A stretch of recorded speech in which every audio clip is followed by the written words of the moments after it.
welcome back to the Crash Space. My name is Andre. Thanks so much for tuning in. It is a Sunday morning. It is what is it? It's I think July 26th. We're a bit late today. Apologies. It's been a really busy weekend, and we did a big stream on Friday when Fear No Evil came out. We picked it up on launch day, and we were able to stream for just short of 8 hours. We played through an entire campaign with the precons of Fear No Evil, and I don't think I realized there's a lot of people watching. We had like over 100 people watching at peak, which is like kind of pretty absurd. So firstly, I want to say thank you for tuning in. If you've been enjoying the Fear No Evil coverage so far, hopefully that doesn't stop. If you are a new viewer to the channel, how's it going? My name is Andre. Nice to have you here. So glad you can find this channel. That being said, this weekend has been a bit busy. So yesterday I've been out of the house mostly all day. It was like a really exciting day, a lot of stuff. Got to see Weird Al in person for the first time. I've been listening to Weird Al since I was a kid. So that was nice. We did a free concert. FNE LFG Andy, how's it going? Also Michael, hey Andre, 2 in a row for me. Welcome back. So what I wanted to do today, there's one big thing I wanted to do, and that is on Friday we played through the precon. So we played through Protection Echo, we played through Daredevil, the Justice Daredevil deck, and we kind of traded on and off. We played through a campaign in which for us was 6 scenarios, the way that it kind of worked out. The campaign structure for Fear No Evil is definitely a bit different. It's interesting. I like it so far, and I don't think we learned enough about Echo at all. Because on Sunday, while we ended up playing, like, funny enough, every Daredevil game was like an hour. And in each Daredevil game, I think we played like 100 different cards because Daredevil likes playing a lot of small cards. Every Echo game we played, none of them lasted more than 3 turns. One of them, we died on turn 1, which has not happened on this channel in about a year, but it can happen in the game. But we died on turn 1, starting with a toughness. So like we just died.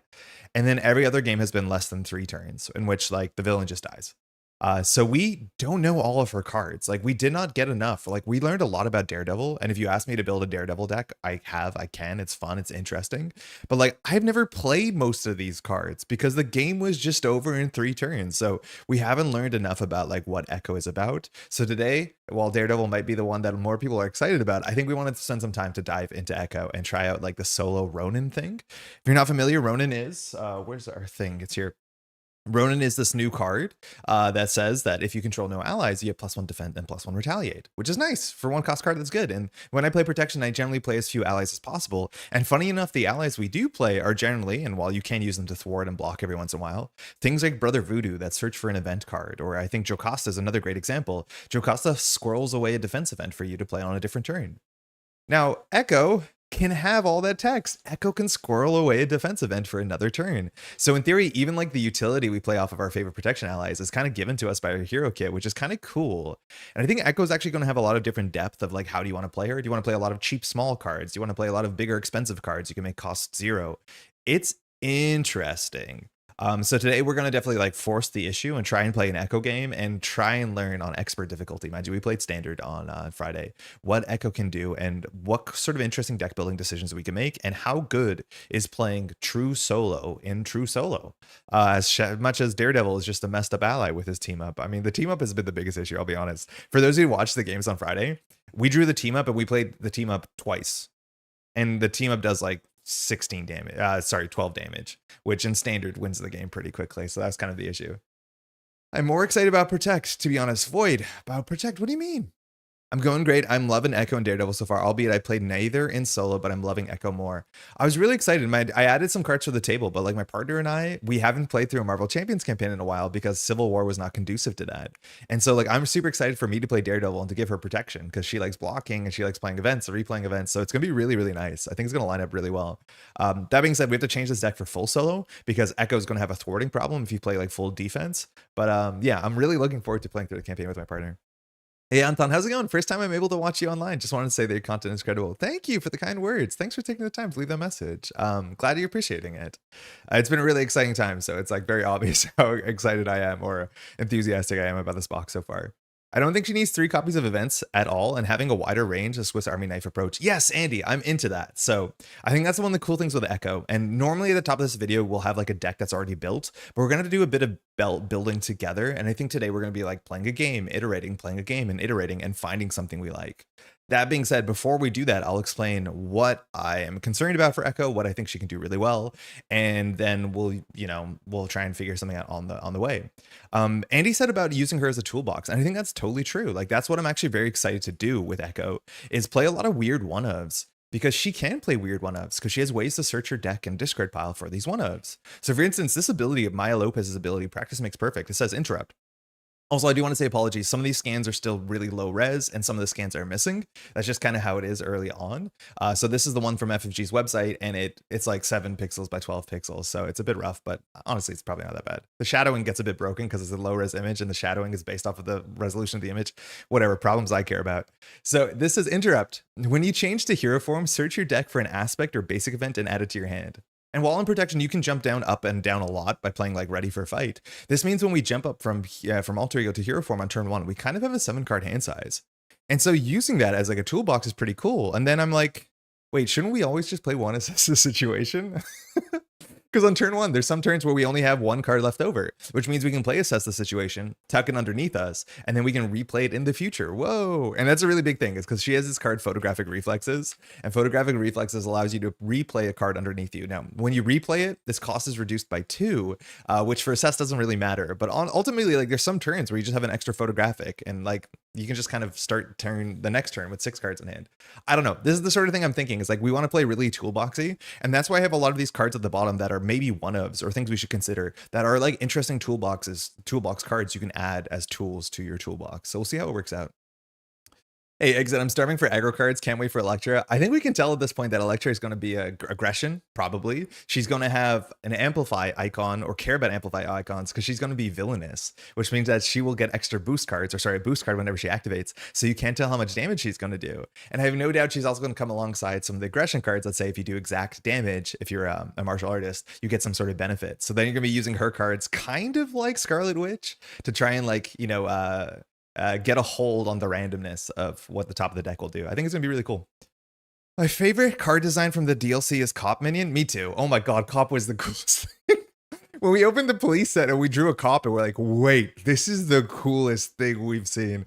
You'll see it if you see it. We don't have a scan of it, so we'll probably play it. Mind you, we haven't played every single villain. We haven't even played every single main scheme yet, so we'll try and rectify that. But Cop is just such a good design. Echo and 4 players is going to be crazy though. So many options to pull from.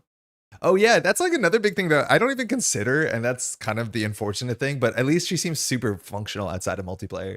We saw this also in Rogue. Like Echo has the ability to tuck cards played by other players at the table, which means you can access to their other aspect cards or whatever basic cards they're bringing. For me, lonely at the table, it doesn't really matter. But yeah, for multiplayer, that's a bit more interesting for sure. Hey, Andrea, Echo is even stronger than Daredevil. Daredevil is way more fun though. I definitely don't want to like write that down in ink just yet, but from my experience on Friday, Echo is way more straightforward and way more obviously powerful, just because she could be like, oh, I'm gonna play like powerful punch, right? Pun intended. I don't love powerful punch that much unless you're building a deck around it, and I'll be honest, this Echo deck is not like 100% built around it. I'd say it's like 60% built around it. But then I realized, like, you play powerful punch, it's 3 for 4. Like, you play 3 resources, it does 4 damage. Okay, maybe it fires your thing that cares about what traits you're playing. Okay, a bit better. But then it's tucked underneath you, and then you play it again, either that phase or the next phase, for 4 more damage. So you functionally spent 4 cards for 8 damage, which is good. It's fine. And that was the thing that surprised me, is like every card you can play the event twice. So every event is just that much better, right? Because like, what about playing powerful punch again, -3 cost? It's like, what are you talking about? That's really good. And that's the thing, is like these cards at the top are not super compelling. I guess these two are never super compelling. But then once you remember you can play them twice per turn cycle, it's like, wait, well, yeah, she was just like bursting damage. It was like every turn we did at least 12 damage. It was kind of wild. But I agree with that so far. And like Daredevil has been much more of an interesting puzzle about like small gains and moving pieces. And she's just been like, throw for 6, tuck it, throw for 6. It's like, oh, the game's over. And it doesn't have to be like that, but that's how it started for sure. Yo, Joel, how's it going? You gotta be honest, man. So when you went to see Weird Al a couple days ago, did he say that you were the best crowd he's seen on tour yet? Does he say that to everyone? Because he said it to us, and I think he really meant it. So it was a really fun show. Hey, Ryan, starting the new campaign later today, playing a Justice Daredevil on a 4-player table. Daredevil looks very strong in solo, hoping that power translates well into 4-player scale. Ryan, my guess is probably not. And I think it's going to be tricky. because Daredevil has all of his abilities at fire when he clears something. So when it comes to multiplayer, I think the more players you add, the more cooks you have in the kitchen, and the more difficult it's going to be to get your abilities to fire. Because all of his things say like, when you get the last threat, ready yourself, reduce the next cost by 2, all that sort of stuff. And that is just going to be difficult. Also, a lot of his things like only fire when he does it. So like, I forget the name of his taste card, but like all they say like when you thwart, when you attack. So it's not like your friends can fire radar senses, I don't think. So I do think in multiplayer he's going to get clumsier because again, all the values from you doing and you clearing, and in multiplayer when you add like 4 threat per turn, it's going to be harder for him to hit those. Let me know how that goes. Like that's my read on it, but like I have very little multiplayer experience. I've in fact never played 4 players. I've taught a 4-player game. I've never played a 4-player game. So I have no idea. Yeah, hopefully it's okay though. Hey, Beowulf, hope you're doing well. I haven't seen anything quick thoughts. I still don't have Fear No Evil. It will arrive next week in my country. So my thoughts are like pretty quick. We've played it on standard and we played 2 of the heroes with their precons. So far, the box is really good, like very, very charming. I don't think my quick thoughts about the boxes have been like super wrong. But from what we played so far, the villain designs seem interesting. The different main schemes are cool. They don't feel kind of throwaway like they did in Civil War. It's cool that they, like, in some ways, I wish that the villains interacted more with the main schemes. They kind of do incidentally. Like, we have a character that if they hit you, you get stunned. And then I have a character, if they hit you, they take the art piece. So you kind of are like trying to do the same thing at the same time. I can't tell you anything about expert balancing. I can't tell you anything about balancing in general because I haven't seen it. We did die on turn 1 in a certain scenario, which like that probably feels a bit bad, but it's also a very bad combination. Like I don't think you should be bringing Bullseye to the raft because he's all about big boost icons, and then all the minions have villainous. Like probably not a good thing to do. The final scenario was interesting. It was strong. It had 2 different like phases to it, which felt pretty cool. But I'm not familiar enough and we haven't seen it yet. I think what's going to happen is like, I'm pretty sure the way that it's structured, if you play the campaign mode, you have to fail a scenario. I think like 80% of the time you are just guaranteed to fail a scenario, which maybe that sits poorly with people, but I can't tell about that. But we'll find out. So far, it's been like really quite good. I've liked it a lot. Echo has such strong combo potential. Just you can save stuff like make the call. Yeah, like that's the idea is you can put anything underneath her. So like making the call off of a photographic reflexes, you don't save 2 resources because you play this for 0. But the idea is that she has that sort of consistency where again every event gets played twice. It's like that's good text. That's obviously good text.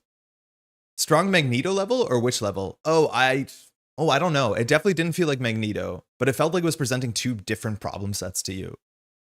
So I guess we'll find out because the first wave is all about minions and then getting thwarted. Like the thing just schemes on you over and over again. And then you have to actually get into a fist fight. But like, I couldn't tell you. I'd have to get more experience in it. I got punked by Purple Man at the raft. Wow. We spun wheels for over an hour before losing. Is the raft just that hard? I can't tell. Hey, Batman's. Hey, Echo has been extremely entertaining to build for. Circumstantial evidence can be tucked and saved for later, which changes things. I don't know what circumstantial evidence is. A Jessica card? That can't be right. You don't have this Jessica Jones card in your deck, do you? That's the only card with that name, so I'm not sure. Maybe there's a translation here, but circumstantial events, not evidence. Like just cards that don't matter. Yeah, events. And the idea is that if you can play a card, it can come back later. The thing is you have to play the card to tuck it underneath you, and that's the sort of thing with a toolbox that might not make sense. Again, considering playing 1 copy of Disarming Defense because it's like inherently a good toolbox card. And the problem this is if you want to tuck it underneath you, you have to play it. That being said, like it does give you +2 defense, but its text might not matter. But I don't think you can get cards underneath you without playing them in the first place, right? There's no card that just tucks it underneath you. There's cards that get it out from under you, but that's it. So anyways, let's finish building this deck so we can try it Echo. So normally we do a deck dive. Which one do you like more? I seem to like Daredevil way more, but the problem is that every Echo game has lasted 3 rounds. So like I have no idea. Hopefully that's not always gonna be the case, but like Daredevil games has been fun and interesting, and then Echo has been like the game's over in 3 turns one way or other. Maybe we've just had a weird outlier, but yeah, that's just how it's been so far. Study the tape and grab it from discard? Yes, but it adds it to your hand. It doesn't tuck it, right? It says search any player's discard pile for an aspect of basic event and one copy and add it to your hand. Yeah, so there's no way to put it underneath you, but you can search your discard pile. Yeah, for sure. Yeah, we have 2 copies, I think, at least of Study the Tape. So maybe this is bad TV, but I'm not going to talk too much about the kit itself. No, I should. We probably should, because we're going to have to finish this build really quickly. So we have 6 copies of this card called Photographic Reflexes. Maybe I'll start with Echo's text. So Echo just says, when you play an event, as long as it's not one of your events. And notably, she doesn't have any events that she can play. Oh, no, that's not true. She has studied the tape. But after any player plays an aspect or basic event, you can tuck it underneath you, and you can only have 3 cards tucked underneath you. Once you tuck the 4th one, you just have to eject your choice of whatever 4th card, so it stays at 3. And her alter ego just says when you jump up from from alter ego to hero mode, you can grab an event, not a hero event, but a basic or aspect event from your deck and add it to your hand. So you're functionally always up +1 hand size, and you can get the right tool for the right job, which is cool. But then her big signature card is photographic reflexes, which she has 6 of them. She has 2 with each resource icon. We only have the scan here for the energy one. And it just says like discard this at whatever speed is appropriate for the event you're replaying to replay an event from underneath you, reducing its cost by 2. That is really good because again, the card that you tuck goes underneath you. So it's functionally like you have an extra hand size in the future. And then this pays for the card plus pays for the card, which is really good. And so the idea is that any card that's tucked underneath you gets played twice. And you have 6 of these, which is pretty consistent that you'll find one in every hand to some extent, which is really good. That's what her kit does. It seems really quite strong. 9 out of 10 box. How do you rate this expansion? It's too early, but yeah, it's definitely like above 7 so far. So we'll find out as like more play goes through it. I haven't even seen everything. Like I haven't seen every villain yet. We can tutor for 4 different ways from deck in our Discord. We can't force tuck. Yeah, that's the only thing is we can't force tuck. And sometimes you'd want to force tuck. Okay, cool. That's her thing. Now, there's 2 ways to play this photographic reflexes. Firstly is play a bunch of 2 or 3 cost cards to make sure you can play them again cheaply. One of the other ideas is just like replay it for anything, right? Like put toolbox stuff underneath you, keep a card there, and in the right situation, it's good. Like that's actually kind of cool. So I already talked about how Powerful Punch is not a card that I'm like always excited to play because it's inherently like not a great card when it comes to numbers. It gives you a free defend, which we have no real benefit for defending without having to exhaust. We want to exhaust, but we do 4 damage during an attack. Cool thing with this is like Powerful Punch we can play and we can play it twice. So it becomes a 3 for 4, but then later it becomes a 1 for 4, which makes it a 4 for 8, which is like on curve. And so Powerful Punch becomes actually a pretty good card to tuck underneath you. But then the thing that's really cool is if you put Change of Fortune in your deck, you can guarantee to hold Powerful Punch in your like Echo pocket and then only pop it when there's a minion there. And hopefully you have a copy of the thing in your hand that allows you to replay it. But now you can kind of like make this sort of thing where these sort of cards that have to line up to be like useful are just so much smoother to play. To some extent too, like if we want to look at Disarming Defense, this is a good card, but it's a good card only on certain board states in which the villain has a thing for you to discard. And so the same way that like Jocasta gets played in a lot of defense-based decks, because Jocasta can hold onto a defense event, and then you can use the defense event at the right time when it makes sense. Now, the issue with this, which I've said before, is the problem is there's no way to tuck the Disarming Defense underneath you without playing the Disarming Defense in the first place. You can't just play this to get yourself +2 defense, which is not super useful, but it's something you can do. And then we'll talk about all the cards we can consider for this. But the idea is like, I don't think you have to play 2 cost and higher cards to put them underneath you. You could probably play 0 cost cards and 1 cost cards, specifically if they have like very targeted board states in which they go from good to great, because you can hopefully produce them when great is alive. And that's kind of cool. So that's worth keeping in mind. Cool. Excuse me. Maybe you heard that. That was a gross noise I made. I'm so sorry about that. We have 2 copies of Study the Tape, which just says search your discard pile for a thing and add it to your hand. That's fine. You can always grab a photographic reflexes, which means you can always play the card underneath you. That's not bad at all. And then we have some really good upgrades. We'll talk about Daredevil last. These upgrades, I'm assuming they're really good, but the problem is every game we've played has been over in 3 turns, so the upgrades have fired once. I don't know what to say about that.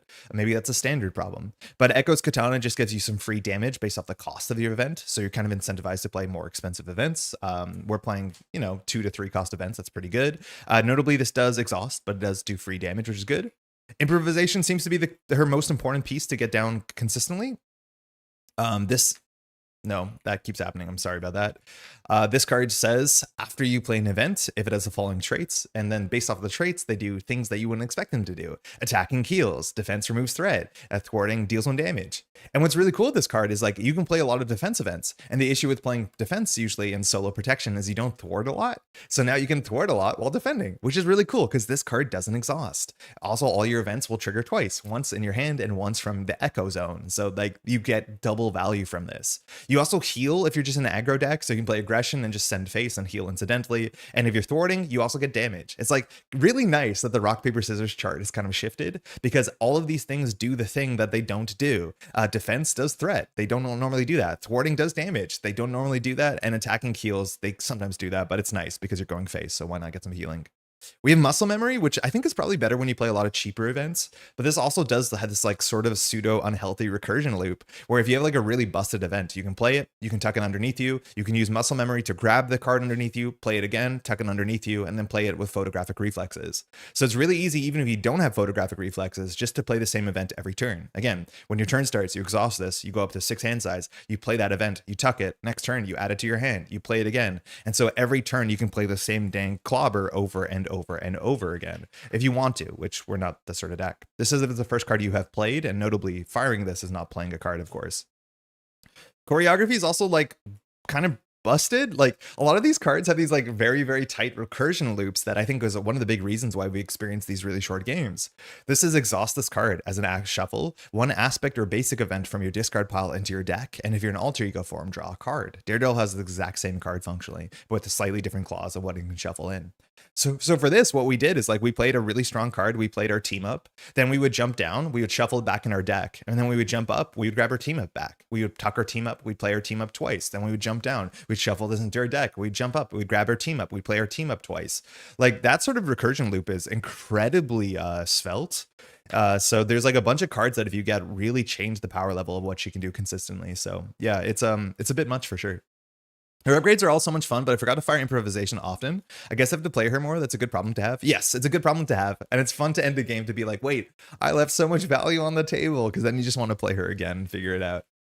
We have ASL. American Sign Language gives us a resource, and it can be for any player, which is nice. The problem with this is the game was over in 3 turns, so I don't know how valuable this is. Obviously, this is good. I do want to say this generates a wild, and that's really cool because that's flexible. But you have to keep in mind that like things like what doesn't kill me, any card that has a requirement, if you play this card tucked underneath you by playing photographic reflexes reduces the cost of the card you're playing by 2. And so if you reduce what doesn't kill me to a 0 cost card, there is no way to pay the requirement, so you can't play the card. So just keep in mind, some cards like what doesn't kill me seem perfect, but they're not perfect. I would not tuck this if you're going to play it at all, and I probably wouldn't play it. The Res, it's a healing card. I don't know. The game was over too fast. And then we have Daredevil, who honestly is really good. And this is kind of the issue, is like, this was meant to be the Ronin deck where you play no allies. And some of this was the campaign gave us an upgrade that, or a benefit that said we start the turn with our ally in hand. Daredevil and See No Evil, Hear No Evil was like the best part of the deck that we've seen in our minimal plays, because See No Evil and Hear No Evil are good cards, and Daredevil is a fine card. Daredevil says after Daredevil uses a basic power, reduce the cost of the next event you play, not this phase, but this round, which is nice. So you can play like 1 cost defense events for free. And then he has like reasonable stats. But the big thing is See No Evil, Hear No Evil is just a really good card. It's a 3 cost card, but technically with Daredevil, it's a 2 cost card if you count effective resources, because after Daredevil activates, the cost of this is reduced. And this just says choose 2 of the following, and you can choose the same twice. So this says 3 damage, or 3 thwart, or some combination therein. This card's absurd because we play it, we do 6 Daredevil attacks for 2. We play this for 1 resource, it does 6. We tuck it. Next turn, we play it for 6, Daredevil attacks for 2. So like we're getting 6, 12, 13, we're getting 16 damage 2 turn cycles. And then you can do the same thing where you jump down, shuffle this back into your deck, jump up, grab it. Like it's nonsense, let alone we attack for 2. And that's kind of been the issue on solo standard, is like the game was just kind of over faster than that. We're still probably going to play him. We have to have him in our deck, even though we are a Ronin deck, which wants us not to play allies. But like this card is so good. And then the thing that's like wasn't super obvious is like how dang good team ups are. And I don't generally like team ups in solo because they're not super consistent. But the thing is, Maya can always just grab them either from her deck with her ability, or if you want to read the tape, she can grab them from her discard pile. So you always have a consistent angle to play it. And because your ally will be there for at least 2 turns, you can replay it from your pocket zone. So like, it's good. Like it's hard not to play this. This is maybe one of her best cards from what I've seen so far, because it just is like a swinging web kick that does thwart, that's flexible. It's so absurdly good. It is a standard difficulty problem. You played her as a high tempo deck, 10 HP difference on the villains, a lot of difference. Yeah, it's usually not 10. It's like 6 usually, I think. But like, yeah, with expert, it will matter more. Because like, for instance, when you play an expert Bullseye, he cannot take that much damage. Like they will have anti-rush. They'll have toughness on turn 1. So like, yeah, that is definitely a standard issue. But like the sort of super straightforward linear game plan might still exist, where it's just like play the same best card over and over and over again. Per stage?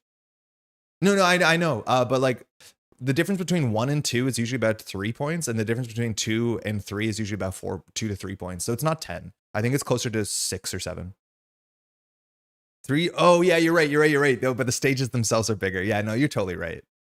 What about the new player cards? How do you feel about them? I don't know. I didn't play them a lot. I can't tell you, which is the issue. Yeah, you're totally right. It's like the differences are no. Wait. What's the logic on that? The idea if somebody has 14 and 17, instead we have to do like 17 and 20. So we're doing 37 instead of like 29-ish. Okay, it's probably less than 10, but it's not that much less. Maybe it is 10. Maybe you're totally right. That math is not intuitive to me quickly. I haven't had my coffee yet. Hey, Jai. How you doing? I tested her against Expert Magneto and it was quite challenging. Magneto prevents early combo turns. Yeah, Magneto has like the can't be rushed side scheme. So like that's going to happen for sure. Weekly Odyssey, weekly check-in. I went to a movie yesterday with my partner and my sister and her husband. It was a film at a film festival and it was meant to be a dark comedy. And 20 minutes in, I had to leave the theater because I got so grossed out. Horrible things were happening. Someone was getting like really, really hurt. And I am squeamish. I left the theater. I went home. I haven't done that ever. I was like this for a bunch of the film. I'm like, no, this is not for me. And I just left. Did I see Odyssey instead? No, I didn't see Odyssey instead. That was my film, my cinema experience for Saturday. I went home after being grossed out from a film. I went home and made bread. That was my me coping with society. The film was probably good, and I think I left at the worst part, but that part was disgusting, so I'm out. Okay, how are her cards? So we're gonna ignore the cards at the top for a second because these are the cards that we really want to like put the testing in today, and that is this whole Ronin archetype.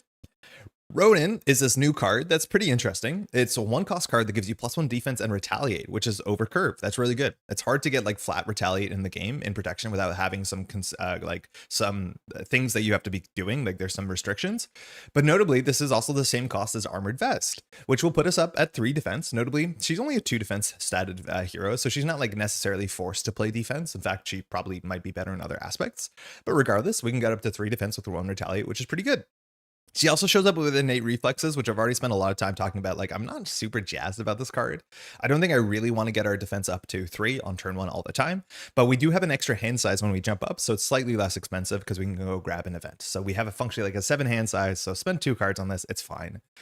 This card might be more important on her because she has 2 defense, so getting up to 3 defense as fast as possible is pretty important. But if you're a 3 defense hero, getting to 4 defense at the cost of your opening hand, don't love it. And the big reason why is our opening hands are really good because we're using them to dig for our research generators, our like very important cards. And instead having this in our hand never makes me happy because having an extra defense on turn 1 is not my priority. Now, that being said, we can play both of these and have 4 defense, which is good. And then at this point, we have a bunch of reasons to continue increasing our defense, which is not super common. Defense conditioning is a card I like a lot because it is very efficient for a slot. It gives you another defense and 3 hit points, which is exact the same cost as playing both endurance and armored vest. And so this, if we play all of these, we're at, 5 defense with 12 health, which is pretty good. Now, armored vest is a consideration here, and we're kind of building the deck together. And I don't know if we need to go up to 6 defense. Again, our deck has reasons to do that, but there's a chance that armored vest is like super not necessary, and Ronin defensive conditioning and innate reflexes might be enough. Now, we are going to be defending, so Unflappable makes a heck of a lot of sense. So we're going to be playing Unflappable for sure. And we are playing solo, and we don't have a lot of thwarting. There is a chance that our upgrade that allows us to thwart whenever we play a defense traded event is worth it. But I want to play 2 copies of Hard to Ignore just because I like that in solo. You could play 3, and I actually think this card is really good in a certain scenario in this box in which I would play 3.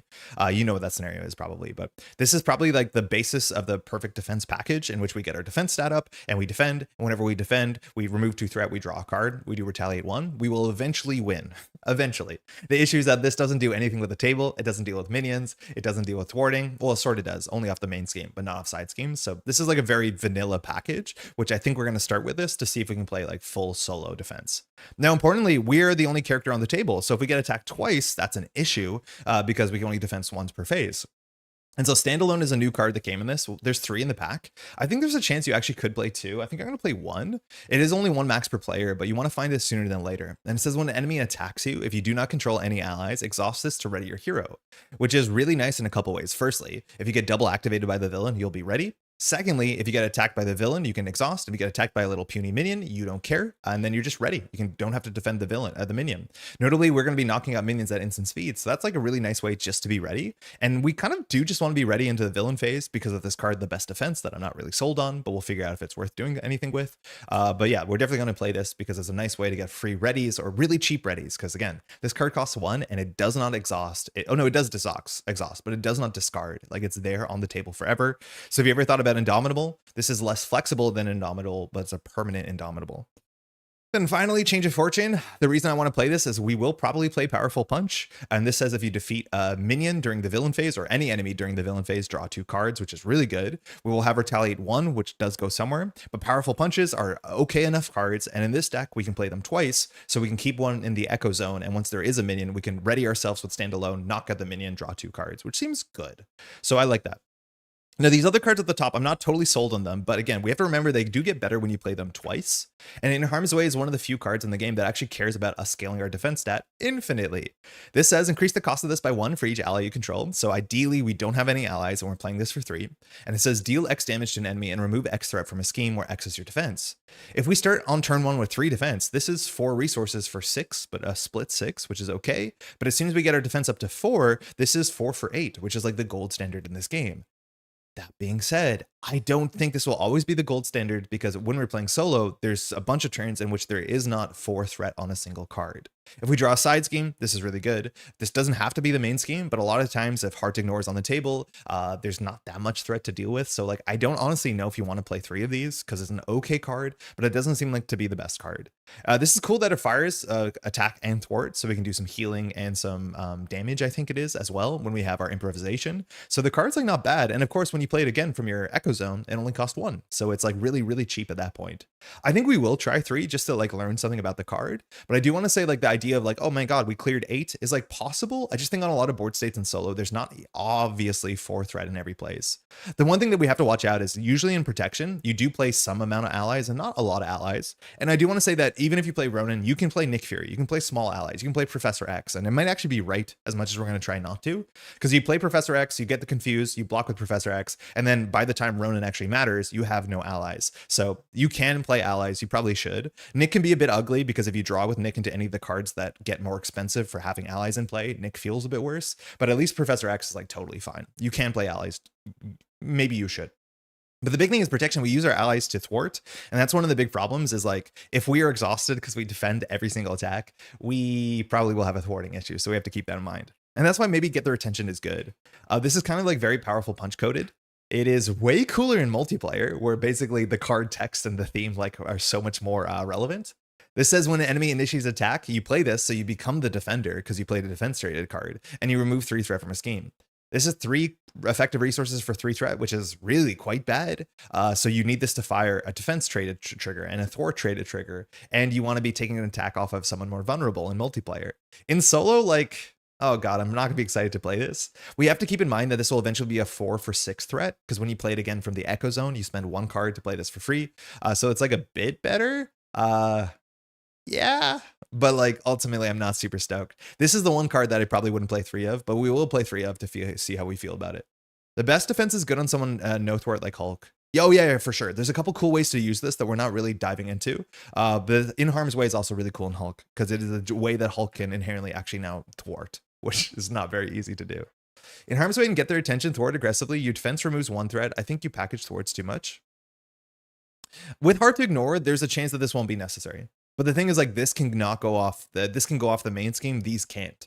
So I'm worried about the scenario in which we draw a side scheme that has 4 threat and then we have to clear it. Like we can't do anything about that. So having enough options of these are probably good. But if that's the case, we can just play fewer of these and then just have one always on Echo. And then when you have one on Echo, you can just use it on the next villain activation and clear the scheme at the same time. That means if it's an acceleration, it will fire. But if it's a hazard, you can beat it before it fires, ideally, as long as 3 threats a big break point. But this is not all the cards that are in the deck. These are the cards we're considering. I do think Get Their Attention is like not my favorite card, so maybe not. Army of 1. Army of 1 Ants. Army of 1. This card is fine. It's a 1-cost ready if you have no allies, and a 1-cost ready is like very playable in certain heroes. It depends on how good your stats are, and we have a 2-2-2 stat line, so it's like not amazing. If you can increase your attack stat or your thwart stat, this gets a lot better. But like there is the limitless stamina card, which like sees play as much as it's limited who can play it. Army of One should be in theory like totally playable. In solo, this is also pretty flexible because it means we have like a 2-card play, and eventually we can play this cheaper from underneath us. That just allows us to ready. And when we're ready, we can like remove an attachment or thwart for 2 or attack for 2. Like it's okay. But I'm not like super stoked about this because our basic activation is not as good as like just playing events generally. Hey, Joey, how's it going? Good afternoon. Now, this is the card that I've seen a lot of people like not like or like, and a lot of conversations about this. Is the best defense. I'm not sold about this card. I think I want to try it though. I definitely don't want to play 3 of them. It's an upgrade that's temporary, so it lasts not a phase, a round. So when you play this, you'll get +1 defense for the whole round. But it says you can use your defense in place of your thwart and attack. Those numbers will not use any other modifiers, which for us doesn't matter.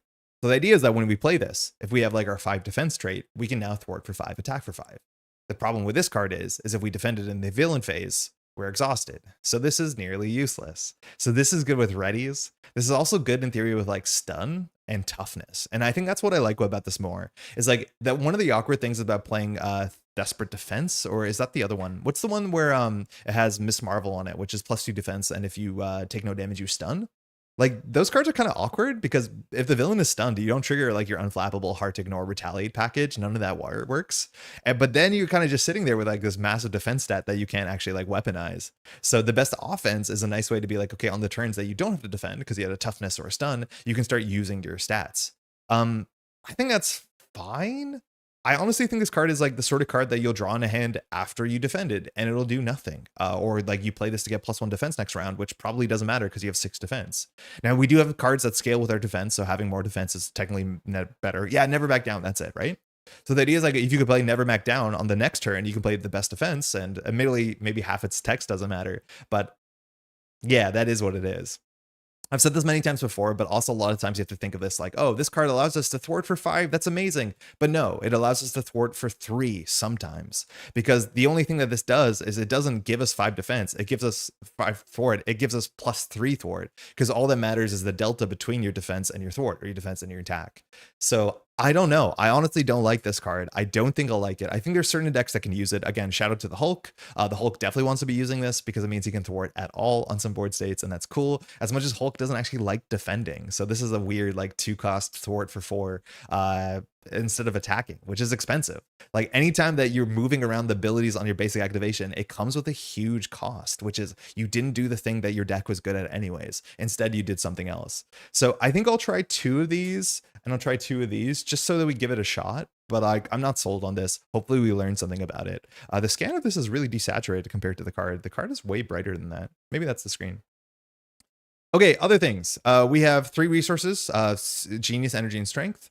I want to try playing 1 Assess the Situation. It might be silly, but the idea is on turn 1, if we can jump down and grab this, we can play this on turn 1, as long as we have 1 extra resource, and tuck it underneath us. And then in the future, if we ever have a Photographic Reflexes, we can convert that into Assess the Situation. Is this really good? No, but the idea is our deck is a toolbox, and this is a toolbox card that on some turn states, having this underneath us will be good. And it probably will be a bit more important if we play more defensive traded cards. And on certain turns, you can't play your defense traded cards. So it's a nice way just to get cards out of your hand. We'll find out. Now, I want to highlight this row at the bottom because these are the sort of cards that you definitely can and should consider playing. And how many of these and which ones of these is going to depend on how toolboxy your deck is. So for instance, Tackle is really good. I was going to play 2 tackles in the 2-player version of this with my partner. Tackle is cost 3, but it will cost 1. And it says deal 3 damage. And if you spend at least 1 physical, you also stun that enemy, which for multiplayer, stunning is a lot better when you're playing this perfect defense. Because in 2-player, if one character has the stun, you can block for the character who's not going to be stunned against, which means you can fire all this. In solo, stunning is a bit awkward because you spend a lot of money for this, and then ultimately you choose not to fire hard to ignore and unflappable because the villain doesn't attack you. It's not always that black and white, but keep that in mind. Like stunning in solo with perfect protection is a bit awkward. To play Assess the Situation is to cycle with muscle memory every turn to raise your hand size, not with Photographic Reflexes. Wait, what? No, you could do it with Photographic Reflexes. You're right, though. It's maybe better with the other card.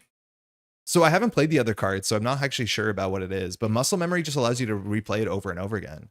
That's a way better angle to do this. It just says exhaust this card, add an event tucked under Echo to your hand. So you grab assess the situation. You just play assess the situation every turn, and you're at +1 hand size. I didn't consider that, but God, I've never played muscle memory because our games have been just too short. But that's a better angle to do it.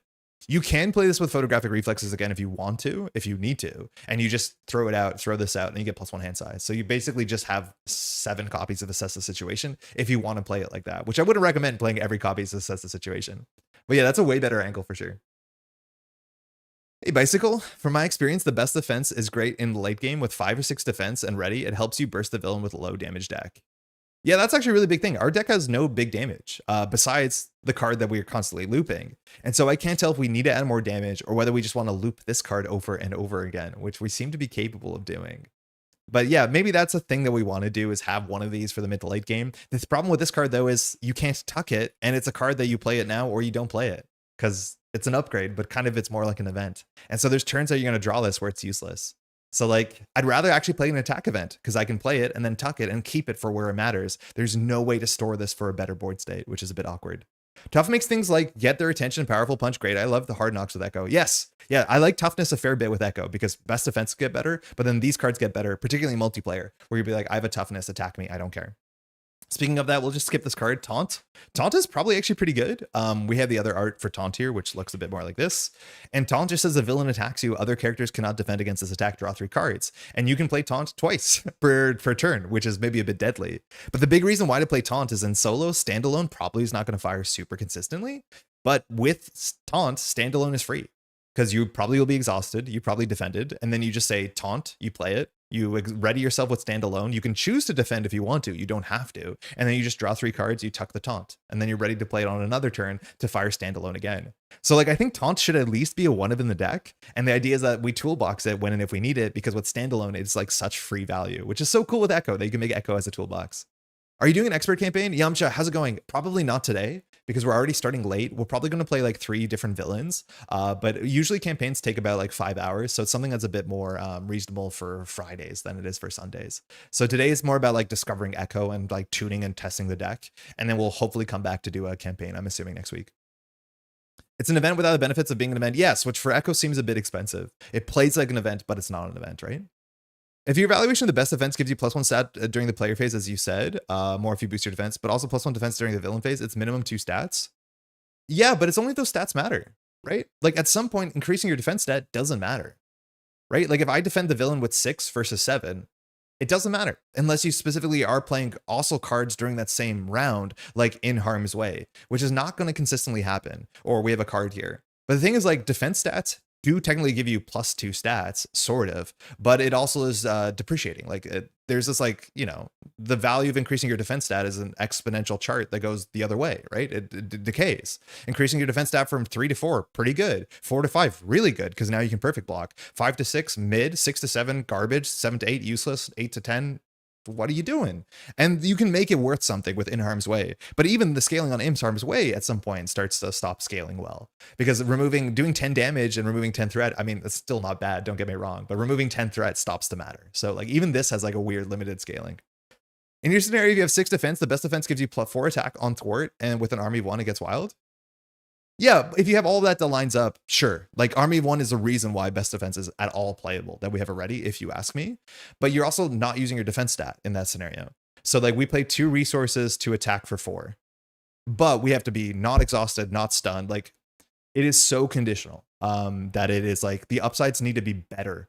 Like what you're describing is a reasonable card, but it's attached to conditions, which is what I'm a bit like more wary of when it comes to playing solo. When you're playing multiplayer, you can get away more with playing like a bit more ambitious cards. Yeah. I'm going to try Quicksilver with the best defense. Yeah, I guess you could do that. Quicksilver stats, like I guess if you play protection, Quicksilver best defense would be very, very good. Because you can just boost your defense stat and then on one turn pop off, and you don't even need to play Army of 1 because you already have like 17 of them in your deck. But you could. Yeah, that seems like a good use of that for sure. A Hard Knocks, not bad. It's not awful. This card's like fine on rate.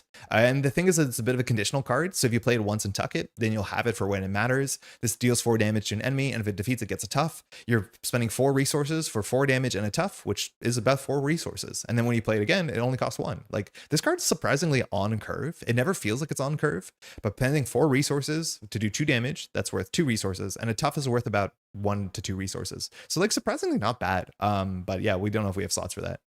I played best defense with huge success against Ronin Expert. That's why. Oh, sure. Yeah. Okay. Yeah, not my sort of thing. We're going to try it today and we're going to learn what it is, but it does seem like the sort of card that I'll draw and be frustrated with when it doesn't do anything. I think the payoff of In Harm's Way is much more reliable in multiplayer. Yes. Oh, 100%. 100%.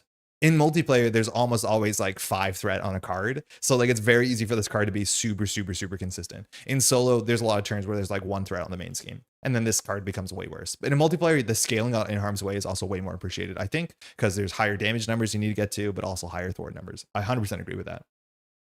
Now, speaking of the last way to maybe like care about getting your defense stat up to 300 is stop hitting yourself, which says after you defend against an enemy and you take no damage, deal damage to the enemy to your defense. Which, like, don't love this card. We technically have a way with like things like the best defense and like all these upgrades we could be playing to get a pretty high defense stat. This card is actually technically better also with playing defense events themselves, because most defense events give you like +2 defense, and that counts because you fire this during the window in which your defense is boosted because it's still during the attack. And the thing about this card is it is a bit of a combo card. So like you could play it early and do like 4 damage for 2, which is not incredible, but kind of is a powerful punch. And then in the late game, when you have a big defense stat because you did the best defense and all that sort of stuff, you can fire this again and then maybe win the game. So it's like another interesting toolboxy card that you could consider in a deck like this. Oh, I didn't mention we have superpower training, which I think I'm just going to play anyways because we have some really good upgrades and we have a lot of different upgrades. But this is just something with 3 threat on it, which lines up really well with See No Evil and Get Their Attention. Counterpunch is working quite well in this kit. Doesn't Counterpunch only do 2 damage? So Counterpunch is a 0 for after your hero defends, deal damage equal to your hero's attack. Oh, that's kind of cool with the best defense actually, right?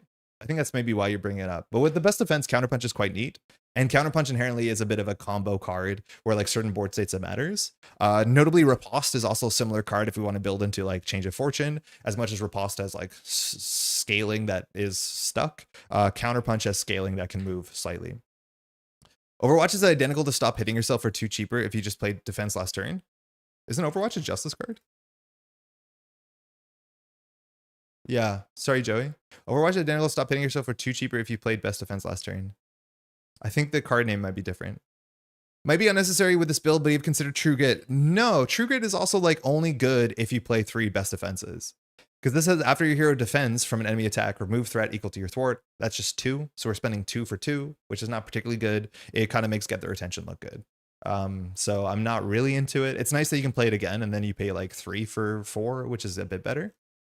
Counterpunch, yeah. Counterpunch is identical to Stop Hitting Yourself for 2 cheaper if you play best defense. Yes, 100%. I agree with that, exactly. You don't need to play this as much as like reducing its cost by 2 feels better. But if you have the best defense, your stats are all flat. So you could just Counterpunch for sure. I meant with best defense. Oh yeah, 100%. Like, yes. Yeah, sorry. I know that's why you're saying that. With best defense, this just says like remove your defense worst of F thwart. Which I think there is a deck that plays like 3 best defense and plays like True Grits and Counterpunches, and that's the whole deck. But I think that deck probably wouldn't play these cards and probably doesn't have to be a Ronin deck, but maybe it can be. But we have to make some decisions which way we want to go. I don't think we can play all of these cards for like a bunch of different reasons. So I think we have to decide which ones we do play and which ones we don't. But I do think if you play 3 best defense, like that whole package might make sense where you play like Counterpunch, True Grit. Again, yeah, you don't have to play Stop Hitting Yourself at that point. And then you probably want to play slightly more readies than we are, because the reason to play best defense is actually have the defense to be good, as like Batman was saying. Probably isn't an Echo deck? No, it could easily be an Echo deck, I think.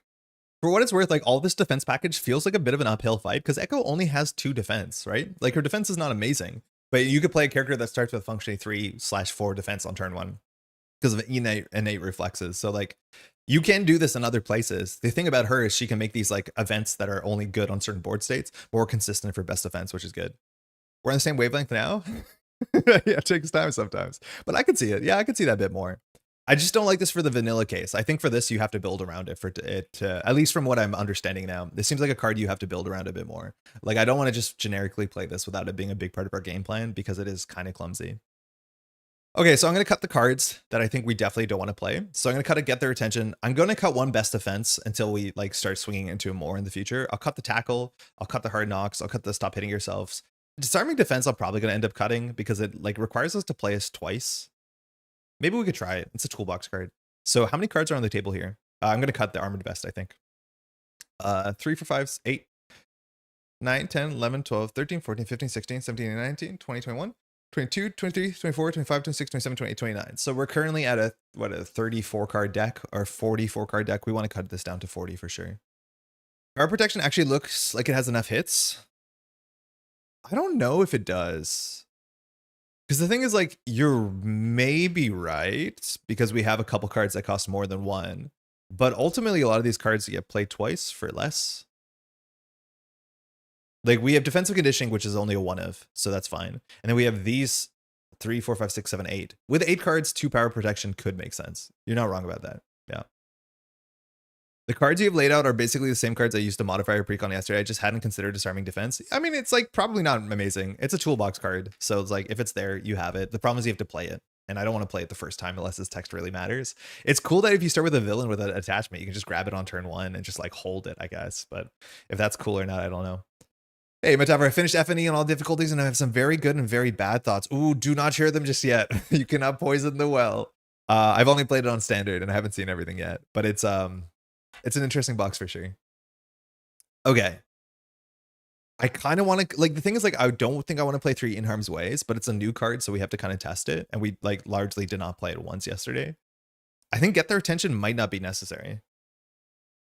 Like, our deck has 5 thwarting cards. No, we have 8 thwarting cards. I don't think we need this. I'm not convinced we need this. You can tell me if I'm wrong. Disarming Defense seems so far above curve when it hits a great toolbox card. Oh yeah, when Disarming Events hits, it's absurd. It's absurd. It's like really, really, really good. The thing is, like, it's harder to hit this than it might seem because a lot of the attachments give +1 attack. Like, imagine you're getting attacked with something with +2 attack. It's like, okay, it's hard for this text to be relevant. But when you play this and you perfect block and you discard an attachment that takes 3 resources, like, it's nonsense. It's so nonsense. The thing is, like, it's not, I don't like playing it in every deck. I usually only play 1-ofs and then play Jocasta, but it's the sort of card I would sideboard out or in based off the matchup. With Echo, you only need 2 of Muscle Memory recurs. Again, I've never played Muscle Memory, so everyone's saying it's really good. So there's probably a lot of cards. Like, if Muscle Memory is as good as it sounds, there's a lot of cards we could play only 1-ofs or 2-ofs and basically say, if this card is good, we'll play it over and over and over again. If we ever get a card like Contingency Planning that lets you park an upgrade till you need it, then Best Defense's stock will go up. But I agree, it currently shines with the stars line. Yes, or you build your whole deck around it, which we aren't. So it's probably not amazing in this version of the deck. So, like, maybe this is only good one to get our defense stat up, so we could consider cutting one of them. Even like 3 powerful punch might be a lot, but we're going to learn something. So this is 5, 6, 7, 8, 9, 10, 11, 12, 13, 14, 15, 16, 17, 18, 19, 20, 21, 22, 23, 24, 25, 26. I don't mind playing 41 cards. I will play 41 cards, no issue. But if there's a card we think we can cut it. Are you running it back with Echo Precon, or are you changing things up? Tony, this is the deck. So it's like has some cards from the precon, but it has like a perfect defense package. It has some toolbox cards. It has some assess. So it's like similar, and it's mostly similar, which it doesn't have to be, but mostly similar because we haven't ended up playing any of her cards usually. Include 1 athletic conditioning. You always tell me to play these that generate. Wait, this?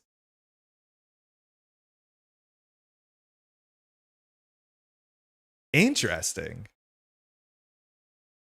Okay, I'm in. I see where you're coming from.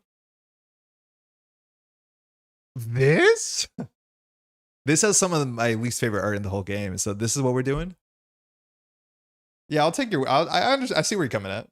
I looked through the basic events and there was none that like really caught me. God, the art on this is not it. Give it a shot without the team up. I want to play with the team up because the team up is that good. But if the team up turns out to be like the thing the deck does, then we'll cut it. But like the team up is kind of fun. Assess looks like a card we could cut. Good but situation. I don't see a fit with a deck with 1-cost cards. Hey, Citizen. So the idea with Assess is we can grab it on turn 1, and every turn you can return this to your hand and play it when you have your recursion card. I think that loop is worth testing. I agree there's a chance you don't need it, but like having 1-cost cards versus 0-cost cards, like I guess it matters if you have just 1 left. But on turn 1 we can grab it, we can tuck it, and then we can play it over and over and over again with muscle memory. I mean, it's worth looking into for sure. The team up is OP and can be occurred a lot. That's the problem with like Metapher. We played 3 games with her, and like besides the one that we died on turn 1, they were 3 rounds long in standard. It's because we just replayed this over and over again, and it's so good. Yeah, Seth seems really good.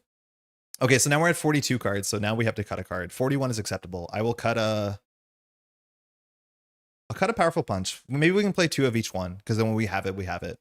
4, 8, 10, 13, 19, 20, 21, 22, 23, 24, 25, and then superpower training is 26. Good enough for me. How's everyone doing, by the way? This is a deck building exercise that will take some time and take some tuning, but I'm glad you could join for it and like to hear opinions. Even if I don't agree with something, I don't think that's a reason not to say an opinion, because other people in chat might agree with you, and then you can gang up on me. No, but I'm for real. It is you get to hear how I think of the game, and it's always nice to hear how other people think about the game. I hope I'm not quick to dismiss things. Sometimes I feel like I am. All right, who are we playing against? I feel like we want to play against the one with the different venues, because we haven't tried that yet. I don't think I want to play against right now the one that flips, the 3-sided villain, because she seems more complicated and I'd rather focus on this deck. Strange to see you not wearing a red shirt. It's a Metropole Grid shirt. It's one of my other channels, but I only have so many of them. I gotta do laundry every once in a while. For a while early in this channel, whatever aspect I was playing, I would wear a shirt of that color. And it kind of happened on accident. And then I was like, this is not sustainable. I'm not doing my laundry around my the channel. But for a while, that actually was happening incidentally. She's best in justice with one way or another and predictable ploy. One of those cards, I don't know what it is. What is this? Oh God, she can play this over and over again. Yeah, her being a recursion character that can just play the same event over and over again, like that is such a red flag whenever it comes to any sort of competitive card game. This is obviously different because it's cooperative, but like, yeah, one way or another, you can play twice, so you could draw 6 every 2 turns. This just says 0 cost cancel when revealed. Need to get Andre a wardrobe budget. Tell me about it. It's okay, Andre. Someone complimented my deck builds the other day on Discord, and it really made my day. Aww. At least you're still passing your hand on your hair, so we know it's you. Yeah, Citizen, one day, it was during a Metropole Grid stream. I made a challenge, just like, can I go through a whole like 4-hour stream without touching my hair? And it was hard. And I'll be honest, most of it is just like a nervous tick. It's like I see myself because I'm there, and I'm like, oh, fix your hair, right? Like you're on camera, buddy. It's a tick. She's basically Snapcaster Mage. That's a Magic the Gathering card that allows you to give. I forget the Magic the Gathering term for replaying a spell from your discard pile. I think you have to pay 1 extra on Snapcaster. Snapcaster is really good. Wasp is good. There are dozens of us. Okay, hold on. How do you ban someone from chat? I've never done it before.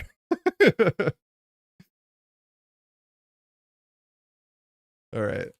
Predictable ploy would require photographic reflexes in hand or bring it back with hand with muscle memory. Her loop is weird when talking about villain phase events. Yeah. I think with 6 copies of photographic, you're just assuming this hits, right? Like it's good enough to be underneath you that, you know, 6 cards, and eventually your deck will be like 30 cards once you have upgrades down and your ally. Mind you, you can also play more allies in non-Ronin. Like the big cost here is we're not playing a lot of allies. I don't think we really addressed that in the deck build. But like having more readies is really good when we play low ally count because, well, we're the only person who can do it. So there's a chance we build a functional protection deck. There's a chance it's not a good functional protection deck for solo Ronin. And that is something we're going to learn together. Like, what does it take to be a Ronin deck? And if it's even worth it in the first place, at least in solo. Took 40 minutes for me to beat Mysterio as War Machine. So much of that time was shuffling. Don't you like shuffling? You like to play op? All right. I forget how I organized this. I definitely did organize it. So these are the sets. Yes, these are the sets. The mod sets. These are the locations. And then these are the villains. Favorite villain, chat? I stopped every treachery in 2-player and bringing it back. T9 hand with muscle memories OP. Yep, iPad. Blame the iPad. That's cool. A master doesn't blame his tools, but yeah, you can blame the iPad.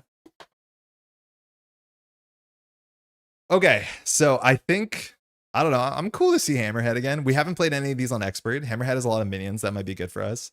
And then we're going to try and protect the, whatever, the laundromat, wherever we're going to end up. I think it's full random on Protection Racket. Still, apologies if you're new to this channel. We usually have scans for these sort of things, but we do not have scans currently for all of these cards. My partner actually bought a scanner, so I think this week I might do some scans myself to see if they look good. So, Disasters and Tracksuit Mafia. Disasters is one we haven't seen before. It has a bunch of like I think, environments that have Crisis. And Tracksuit Mafia is also a set that has some really interesting cards. It has a side scheme that like just spawns minions, but it's the biggest set. And it has like really weird characters that I don't know, like the Clown. And well, this one's huge. Retaliate 2/7. We have no way of triggering Vulnerable, which will be a downside for the set. Oh, I added a cop into that. I shouldn't add a cop. Oh, that's not a cop. I added a cop.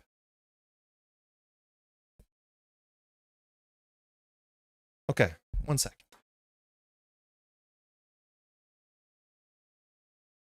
Villain name Hammerhead. Stage 2 has 15 health. I do not have a scan for Hammerhead. He has toughness and retaliate 1, so we can trade that back and forth. Hammerhead looks a lot like this. The art is incredibly similar. So it says after Hammerhead attacks and damages a character, stun that character. And if the character is already stunned, deal 1 damage to them. That's 1 tough noggin, it says, no matter what stage it's on. This is all of these cards. Then we add the tracksuit cards and the disasters cards. We're going to be playing on expert and standard, so difficulty up. We have our Nemesis and protection racket. The backs of them are all the same. This card, I think, goes in the counter deck. Yeah. So there's 5 of these protection racket. So I don't think we have the back of this. Maybe we do. Yeah, we do actually. Cool. 1 stun gun, 1 repurpose possible. I don't think I would play repurpose for 1 stun gun, but definitely 1 stun gun is a thing you could consider if you have enough vulnerable. We'll see how much vulnerable is in the set, but like stun gun is kind of fine. Yeah. Hammerhead is right. What does that mean, Andy? Is quite similar to Blob. Oh yeah. Quite similar to Blob. Which villain do you think you have the most misplays against during the game? Oh, good question. I honestly don't know. They didn't seem super complicated. The ones we played against Echo were just kind of over really quickly, though. My guess is probably the most misplays anybody's going to have is against Kingpin, considering everyone's going to be shuffling standard in there. But I don't know if we've had one that was like, obviously, like we've been messing up. It's more so the main schemes that are trickier than the villains. The villains are straightforward. And then I think a lot of the complexity actually comes from the main schemes. Athletic conditioning is going to be golden trust. Yeah, for this scenario, it's going to be good. Thank you for sharing, Metaphor. Campaign setup is like a little overcomplicated. Step 12 should have been like step 6. Huh. No, I actually don't like playing Ob. I don't know how cost occurs. Okay, so these all say the same thing. It says setup. Each player chooses a single protection racket, a main scheme. But like, are you allowed to see the back when you make that choice? Otherwise, why wouldn't they?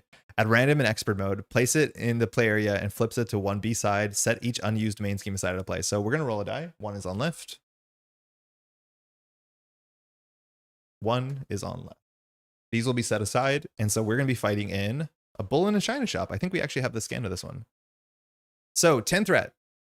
When excess damage is dealt to an ally, and an extra mode, an ally, or a minion, ally, that's gonna be real text. In this play area, place an equal amount of threat on the scheme. Comes in with no threat, gets 1 a turn. So it's all about being very careful, and that is Man Bull, who is right here on the top of the deck. If any main scheme is completed or any player is eliminated, the players lose the game. 10 threat is pretty good. Hammerhead does scheme a bit harder than I thought he would. I thought he was going to be hitting hard, but apparently there's a big brain in that big metal skull. Cool. And with that, let's just shuffle this. And we should be off. Have some coffee. It's already basically noon. Where does the time go? We were so young. Yeah, I don't think we've seen all of them. I think there was at least 1 or 2 of these that weren't revealed. One of them is bad. It adds a threat whenever an upgrade enters play, which imagine being Daredevil in the antique shop. It's like such a nightmare. Every time you play an upgrade, it adds 1 threat. Tough really stops his bullcrap stunning attacks. Hammerheads? Because Hammer said after he attacks and damages you, which at least if we're blocking a lot, it's good. Also, we don't have any of the like scans to show you how many boost icons. I have no read of which set has more boost icons or not, which means like defending how good it will be. I do not like the scenario multiplayer. It doesn't scale well to player count at all, at least from my initial experience. What part doesn't scale well? This is like kind of Kang-like, where everyone has their own, you know, side or main scheme. And then you can help each other though, can't you? Or are they actually separate play areas where you can't help each other? I played Loki. I played Loki probably from Mad Titan Shadow a lot of times. And just last week I found out that the swap of Loki doesn't reset HP. Oh my God, you were resetting HP on Loki? I feel so bad for you. Loki takes 6 years even without resetting hit points. I'm glad you figured that out, Anton. That's awful. This is the hardest in multiplayer. The thread on the main scheme is static, but certain schemes just go thread constantly. I could see us having like a bad situation where like you're a bad character to deal with a certain main scheme. It's like kind of no different than Mansion Attack. But Mansion Attack, at least like the main schemes, you can lose one, I guess. I know there's an encounter card of Treachery that just says you have to swap schemes with other people, but or with one that's set aside. But it would be cool if you could like swap it with a player to be like, oh, let me take the China shop because, well, I guess in standard you can do that functionally, right? The threat on the main scheme is static, but certain schemes, if you're Valkyrie, so everyone's in their own game area. Like if my partner is playing in a different shop, I can't help her. You're telling me? Should get on the thermos coffee technology. I can see the sadness when you have cold coffee. Hope the despair and acknowledgement that you did it to yourself. Good luck today, Fire Trooper. I don't mind cold coffee, I'll be honest. That's okay. It's good coffee. If you're Valkyrie, you just lose. Because you're alone. Like, so the rule is everyone's in their own game zone, so you can't affect them. Oh. I shouldn't have shuffled the deck.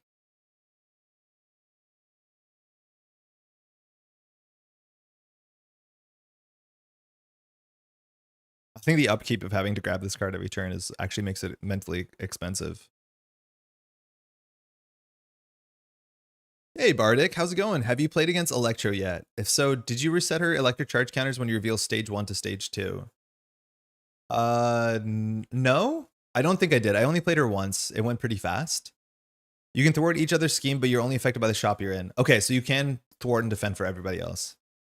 No, I don't think you should reset the counters. If it just says add counters, you should add counters. If it says put counters to something, you can. Apologies, I don't have all the scans, so I can't pull up Electro 2 or to figure out what the text is.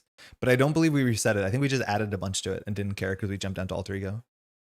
Hey, Villain Theory, how's it going? How's your box been? We've only played Protection Racket once so far. We were 2-player. It seemed fine. Everyone in this new scenario is the same area, but has their own main scheme affecting their area. Okay, you can help each other.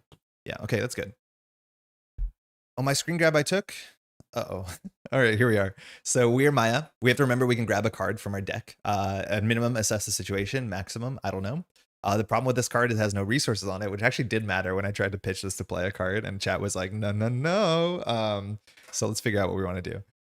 1, 2, study the tape. This is not very useful on turn 1 because it searches our discard pile for an event. I mean, like you could mulligan away other cards and say you can get them back flexibly. This is the Metaphor Stink we added to the deck out of respect.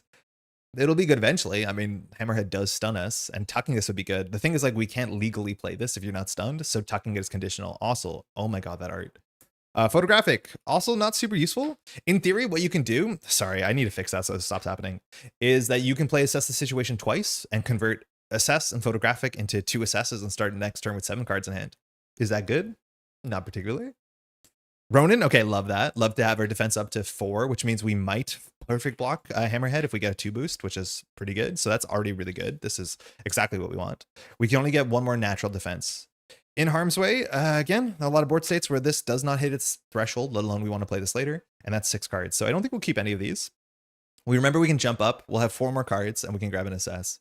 Grab Assess every time turn 1? Yeah, I think I will, unless there's something, oh, that's amazing. So this is all our defense cards, which is really good. We can play all of them. A double would be nice. The best defense is not super useful here.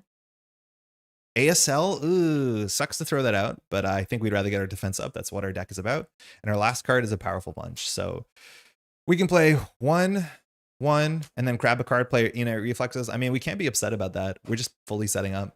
ASL allows us to play an event. It's our only research generator in the whole deck, so throwing it out is pretty bad, but we can grab it back by playing Superpower Training. It's going good. We just fought Hammerhead, Art Heist, and Electro, the Raft. It was our second time for all of those, but in a new combination. Enjoyed both a lot. Villain Theory, our first game was Hammerhead in the Art Heist, and like playing like, you know, early PC, PlayStation era Spider-Man games. It was such a good vibe to be dealing with Hammerhead in that, you know, that technically not the Met is the Met off of Central Park. It was so good for me. Still waiting in UK Chaos cards. Pre-order didn't come. Hopefully soon. The campaign looks great. Hey, Fire Tripper. Hopefully soon. Yeah. Hopefully soon. Usually it's just like a week that everyone kind of catches up. I haven't got my copy yet, but I would play Daredevil versus Collector 1 if it starts getting cocky. God, yeah, good luck. Seems bad. All right, there's not much to this. We're going to use Maya and we're going to flip up. The one thing we can do with Maya is we can grab a card out of our deck that we don't think we're going to need. So for instance, we could grab the Disarming Defense if we don't think it's good in the matchup to get it out of the deck. So we want to grab the worst event, which is kind of funny. I couldn't tell you what the worst event in the deck is. Where's the assess? Did we miss it?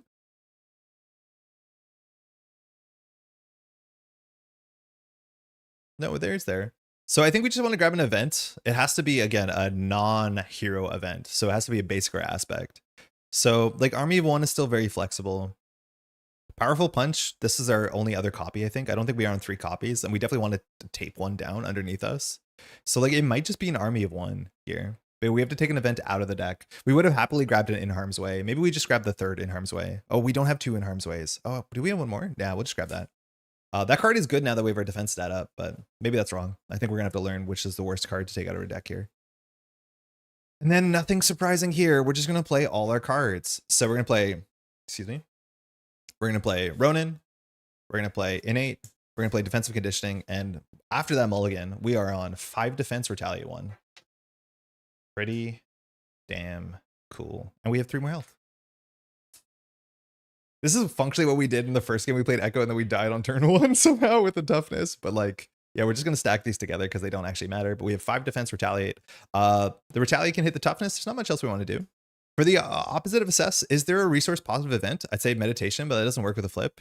Yeah, there's nothing that will give you plus resources. Assess is the best where it's like neutral from turn to turn, but it's a card you can recur. Maybe taking it out of the deck is fine, but the idea is that when we draw our muscle memory, Assess the Situation is worth looping every turn because you just functionally get a free hand size. This is basically the Sorcerer Supreme if you have an Assess underneath you. We'll attack for 2 into the toughness, take Retaliate 1, down to 11, and we'll pass. And for our health is really good. You can also play Dauntless. It is a bit aggressive, but Retaliate 2 is like better than Retaliate 1, it turns out, and we'll pass. Army of 1. So if we defend, we'll still be good to ready. If we draw the best defense, our 5 attack might actually matter. Standalone, that's a good setup card. It means we can start looping taunts. I definitely want to find some of our Echo upgrades. Change of Fortune, we have a really good setup for protection. Hopefully we don't draw a big minion we have to deal with. See No Evil. This could have been the card that we grabbed from the deck. It probably should have been the card that we grabbed from the deck because this card's only good on a minimal board state, which means we probably want to set it up with our look at the tape card, whatever it's called. And we have a Photographic Reflex, which is dead. So we're probably going to do Army of 1 twice on this turn and then just set up Change of Fortune standalone, something like that. We'll find out.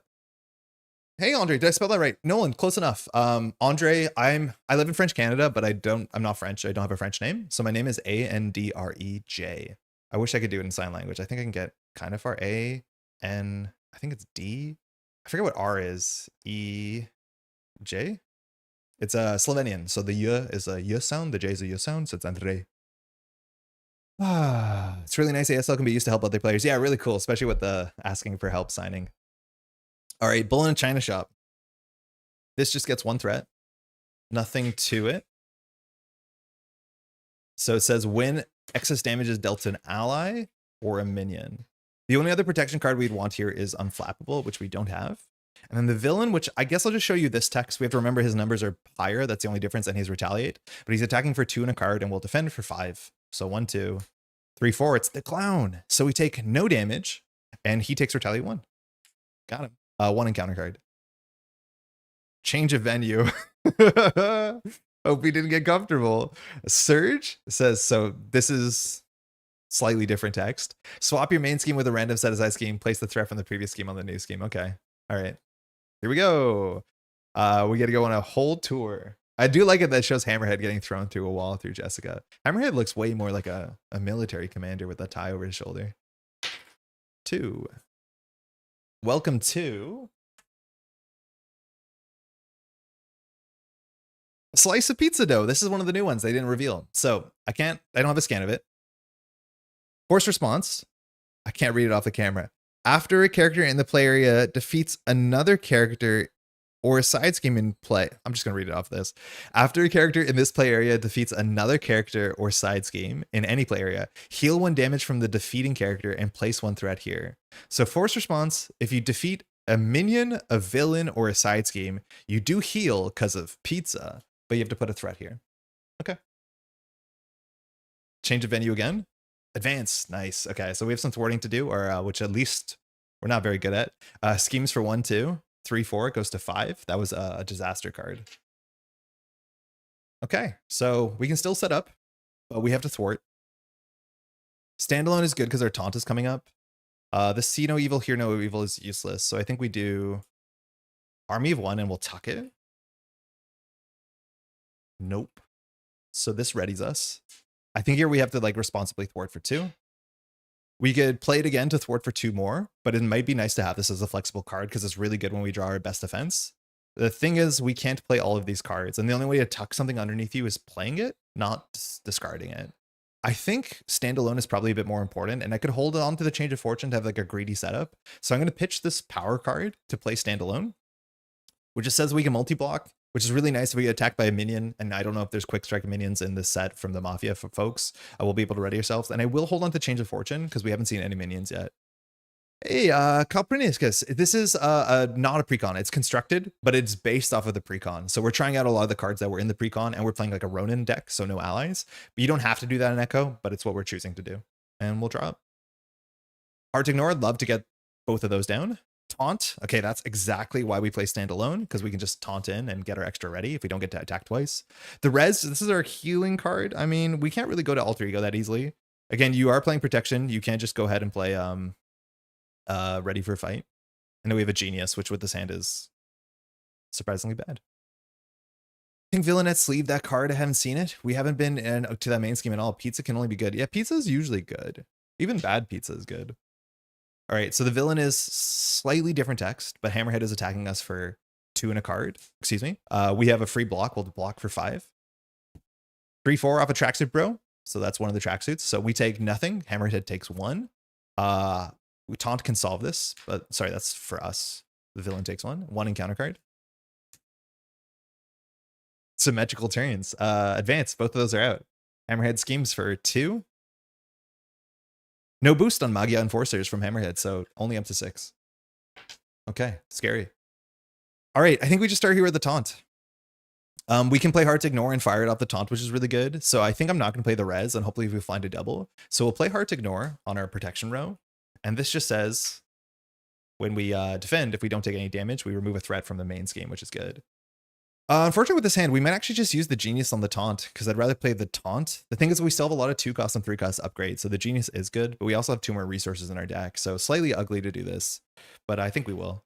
So taunt says the villain attacks you, and then we draw 3 cards, so Hammerhead's attacking us for 2 and a card, but we can fire standalone here, which is really, really good. When an enemy attacks you, if you do not control any allies, exhaust to ready your hero.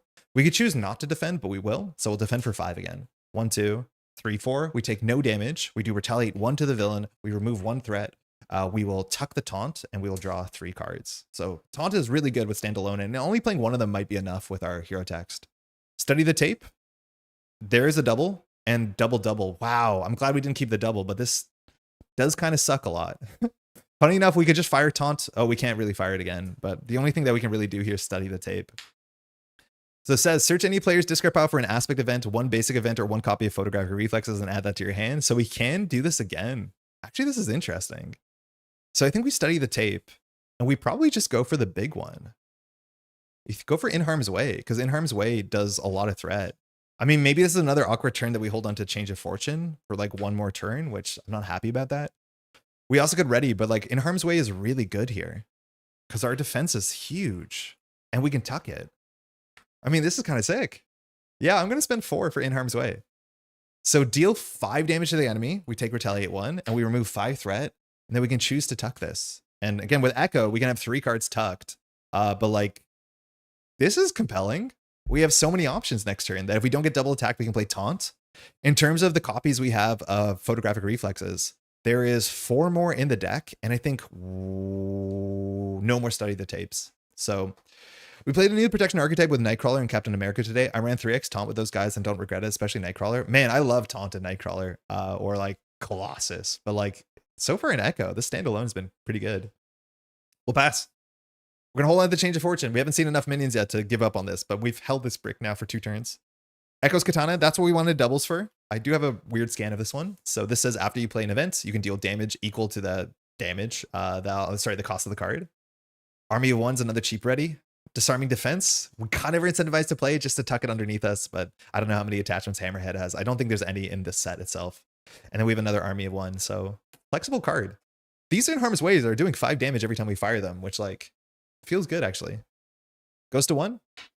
It says after a character in play area defeats another character or side scheme. So clearing this doesn't fire its text. Hammerhead attacks for 2 and a card. We will defend for 5. I don't think I'll play the disarming defense here because I think we're just going to set up Katana, Change of Fortune probably. 1, 2. 3, 4, another tracksuit bro. So we take no damage. We do retaliate 1 to the villain. We clear 1 threat. 1 encounter card. Head first. Don't have a scan. Hammerhead attacks you. If you are stunned, Hammerhead gets +2 attack for this attack and then gains overkill.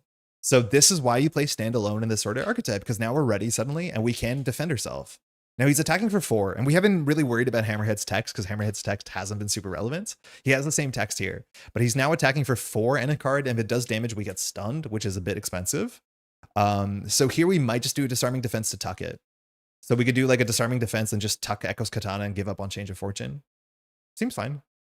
I'll defend. So defend for 5. Oh, the problem is we're going to be out. Like we're running out of slots here. So tucking disarming defense is like kind of cute, but we have to discard an army of 1, which like, I mean, that's fine. So we're going to defending for 7. He's attacking for 4. 5, 6. We take no damage. We do retaliate 1. Imagine we had unflappable now. So the villain is down. We'll tuck the disarming defense. And with Echo, if you have too many cards, you just discard cards that you want to. So we'll keep one of these. Okay, so really slow turn from us because unfortunately we can't touch any of the cards underneath us. So I'm just going to spend 2 on the Katana, and sorry that we didn't play Change of Fortune, but Echo's Katana is really nice. It just says after you play an event, exhaust this, deal damage to enemy equal to its cost. It is an attack, so we will take retaliate, but like fine turn cycle, I think. And we'll pass. I mean, this is going. This is kind of going. When I get my box, I can offer to do some scans of the cards you need. Oh, thank you, Joel. I'm definitely going to try and do some this week and see how it goes. Usually, I think Unicorn is the name of the nice person who puts the scans up on Hall of Heroes, and those are really quite great. The issue is like I've been spoiled now because some of these cards were shared by some nice content creators, and these are like the fullest, highest quality that we've ever seen before because these are officially from FFG. Like these are beautiful, but then when you compare them to like this, it's like, oh god, ugh. And like, I wish FFG could share all their cards. I don't know if they do. I'm not really in contact of FFG, but I would love to be able to have all the cards as presentable as possible for accessibility. Saucer, I've so been enjoying this new stuff. Like this weekend has been really nice and busy, and like we've been doing cool stuff, but so much of it, I just wanted to be at home and play the box more to get like a better read of it. But it's been really exciting and really fun so far. All right, our second hard to ignore, which is good. So we're defending pretty, stalwartly. So we are going to be removing 2 threat. 1 is enough generally for this scenario, it seems. A photographic allows us to play taunt again and for a ready.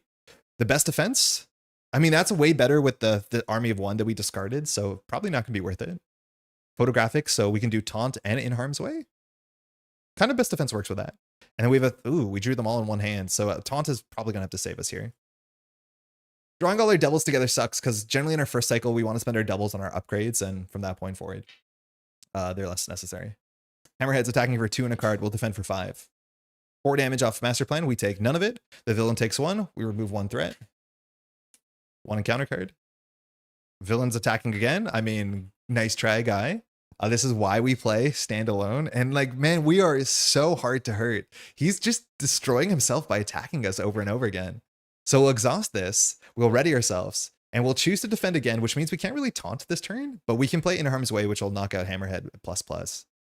So if we take this to the face, we get stunned, so we kind of have to. So we'll defend for 5. 1, 2, 3, 4, 5 off Tracksuit Mafioso. This is the biggest card in the set, but we still take no damage. He takes retaliate 1. Okay, so we can knock him out. We've never seen Hammerhead 3. I'm assuming we just knock him out here. Yeah. The issue is like, this is where we want to play. Oops. This is like where we want to play in harm's way, but this is the issue. Is like in harm's way doesn't have text because we have no threat to deal with. We haven't drawn a side scheme. So like this would be way better if we had a counterpunch that turn because we would have played it. Imagine this with Nightcrawler. Yeah, if we could defend without exhausting, we'd be in a good spot. The best defense, like, we could play. It's just not really doing anything. This turn, like, we have nothing to do. Hammerhead hurting himself by attacking is pretty in theme with the comics. It's like fighting against Rhino. Just stand in front of a wall and jump. See, too much Thwart? Yeah, too much Thwart.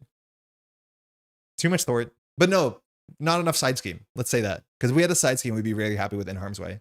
But like all our encounter cards have just been like advance, advance, assault, assault. So they haven't been producing board problems, which is what our deck is bad at, is like dealing with minions, dealing with side schemes. So like it's been fortunate, but unfortunate. NHG's relaxed policy spoiled me just having very easy access to decent and high quality images. Yeah, I know. The best defense is kind of boo. This sucks. The best defense? Give up on the hard to ignore? Maybe. I probably should. It's like not necessary. It makes it harm's way better. I mean, I think we just taunt. I think we do just taunt. I think the mistake was we should have kept an army of one underneath us instead of disarming defense. The disarming defense was not that useful, and an army of one is always useful. I think in solo, army of one is like one of our better cards, especially because we knew that we had one copy of the best defense coming up, and now without the army of one, we can't play the taunt. So I think what we did is we mismanaged our echo zone, because the repeat zone would have been really good for us. Temporary just annoys me. Yeah, I'm not huge into it. I think you can build into it though, but this deck isn't doing a great job. We're just trying to test it. Yeah, this stinks. This is stinky. I mean, I guess we just in harm's way because we can. So with photographic reflexes, we'll spend a resource and we'll play in harm's way. So this will give us some retaliate. He might have retaliate 2 when he advances, which we'll have to deal with that. In harm's way says deal 5 damage to the villain. Got him. And then remove 5 threat. Technically, these are the same sentence. So if Hammerhead advances and produces threat, we cannot interact with it. All right, Hammerhead 3. It is retaliate 2, so we're taking 2 damage from this. Toughness, retaliate 2. Force response, hits for bigger numbers actually, so our defense stat might not hold up. After Hammerhead attacks and damages the character, stun that character. That character is already stunned, deal 2 damage, same flavor text, so just a bit bigger. We can't tuck this. We take 2 damage, so we're underneath. He schemes and attacks for 3 now, pretty big numbers. Then we can use Echo's Katana to take the toughness off, but we end up taking retaliate 2 just to do 1 or to do toughness. I think with our retaliate, the toughness will come off, so I won't use the katana. I think here I'm just going to pitch the hard to ignore for the best defense. So we technically have an extra defend here, which could be relevant. But that's mostly it. We'll keep this for next turn because we might play the taunt if the standalone doesn't trigger. I'll pass. This is the card that we wanted a while ago. It's where healing is pretty good. Unfortunately, we have no doubles in our hand, so it's a bit expensive. Are you stunned? I stepped away. No, we shouldn't be stunned. No, we're fine. 1, 2, 3. Unflappable. That's what we wanted a year ago. Assess. Probably should have taken that out of the deck when we jumped down. And then Daredevil, which our alter ego, team ups in the discard pile. So this goes to 1. Oh, wait, we defeated a character. So this should go to 2. Yeah, it should go to 2 because it says after a character in the play area defeats, we heal 1. And then we have to put 1 threat here because we defeated a character, which we defeated the villain. So this thing says whenever you defeat a thing, a character or a minion, you heal 1 and put 1 damage here because of pizza. So Hammerhead is attacking for 6. Sorry, for 3 in a card. We're defending for 6. 3, 4, 5 off of our obligation. So we remove a toughness. We remove a threat. That's that. Yeah, that's that. 1 encounter card. Just in time to find an upgrade, and I don't think we can get rid of this one. I think this upgrade is so cool, and it's another good reason to play standalone. So it's going to be hard to play taunt into this. So it says attached to Hammerhead. It's an energy Gatling gun, gives him +1 attack. After Hammerhead attacks, if the attacked character was not defeated, discard this card. Hammerhead attacks that character again. So he's going to attack for 4 in a boost and then into 3 in a boost. So that's really tough. Standalone's really good into that, but it means taunt is a lot harder to do. Now, the bigger issue is disarming defense is only for a card that has a hero response or a hero action to get rid of it. So like, yeah, it might be totally useless. We could still play it, I guess, kind of, sort of. All right, we lose our defense, temporary. So I wanted to taunt here, but we can't. This hand is slightly too expensive to play improvisation and anything else. We really needed our double there because improvisation costs 3. It's really, really good. But then we can't play Unflappable, which is also very, very good. Big attacks and defend numbers. Yeah, big numbers in theory. We're about to deck out, and the bottom of our deck has nothing that really pushes us forward besides 1 powerful punch, but most of our setup cards were there. This allows you to shuffle cards back, which is really good. Shuffle 1 aspect or basic card back. So that's really good that we can play fewer, but it was at the bottom of our deck cycle, so it's a bit ugly. Okay. Echo's Katana is like not a great idea anymore because Retaliate 2. But I don't know. I think we just like play Unflappable, Assess. Like maybe we just do Taunt into this and get attacked for, I mean, he attacks really hard. He attacks for 3 and a card that stuns us. I mean, I don't have a way out of this. Like in theory, we could play Unflappable, right? And then we could play Taunt. He attacks us twice. We end up drawing 4 cards, which means we can play this hand and we will deck out no matter what. I'm so mature. Nice. Nice. Yeah, so I'm not 100% sure what to do with this hand. It's like the Taunt is really, if it was anything besides the Energy Gauntlet, which requires him to attack twice, his Energy Gatling Gun, excuse me, this would be okay. But unfortunately, it's not stellar. I think I'm still gonna do it because it's interesting and fun.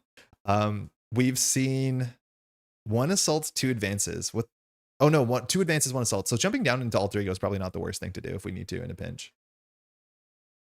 But I think this is what we're gonna do. I think I'm gonna pitch this Photographic Reflexes so we can play a card underneath us. So we're gonna choose to play Taunt. Taunt gets played, the villain attacks you. When the villain attacks you, we can stand alone. So this is dangerous. Don't worry, I'm an expert. This readies us. This Taunt is technically resolving. So Hammerhead's attacking us for 4 and a card. And if we take damage, we get stunned. So 4 and a card. We will exhaust for 5. Which I mean, it's not even guaranteed. We'll get it on the second attack at a minimum. Yeah, okay. 4. No boost, huge. So the Magi Enforcer has no boost, so we take no damage, which means we have a couple things we can do. We can draw with Unflappable. This is already triggered. We could do Retaliate 1 to the villain. Now we discard this and Hammerhead attacks again. This one we're going to get damaged for sure, so it's for 3 and a card. So the worst we could take here is 6 damage. And it will stun us, which is probably okay, I think. So 3 and a card. We can always ping him for 1 damage with the Taunt off the Katana. I don't think we are going to. So 3, 5, ow. So we take 5, he takes 1. And we're stunned for the first time.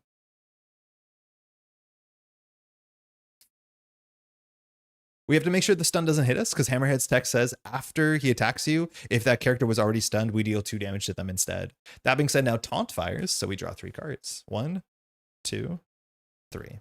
Okay, cool. And Choreography is kind of nice because we have only 1 card left, so we can kind of deal with it. So an expensive turn for sure, because we ended up taking 5 damage, but we dealt with the upgrade. And from this point forward, like it's really hard for us to imagine Hammerhead actually attacking us successfully. And we got our Unflappable down. Just Retaliate 2 makes this Katana kind of garbage.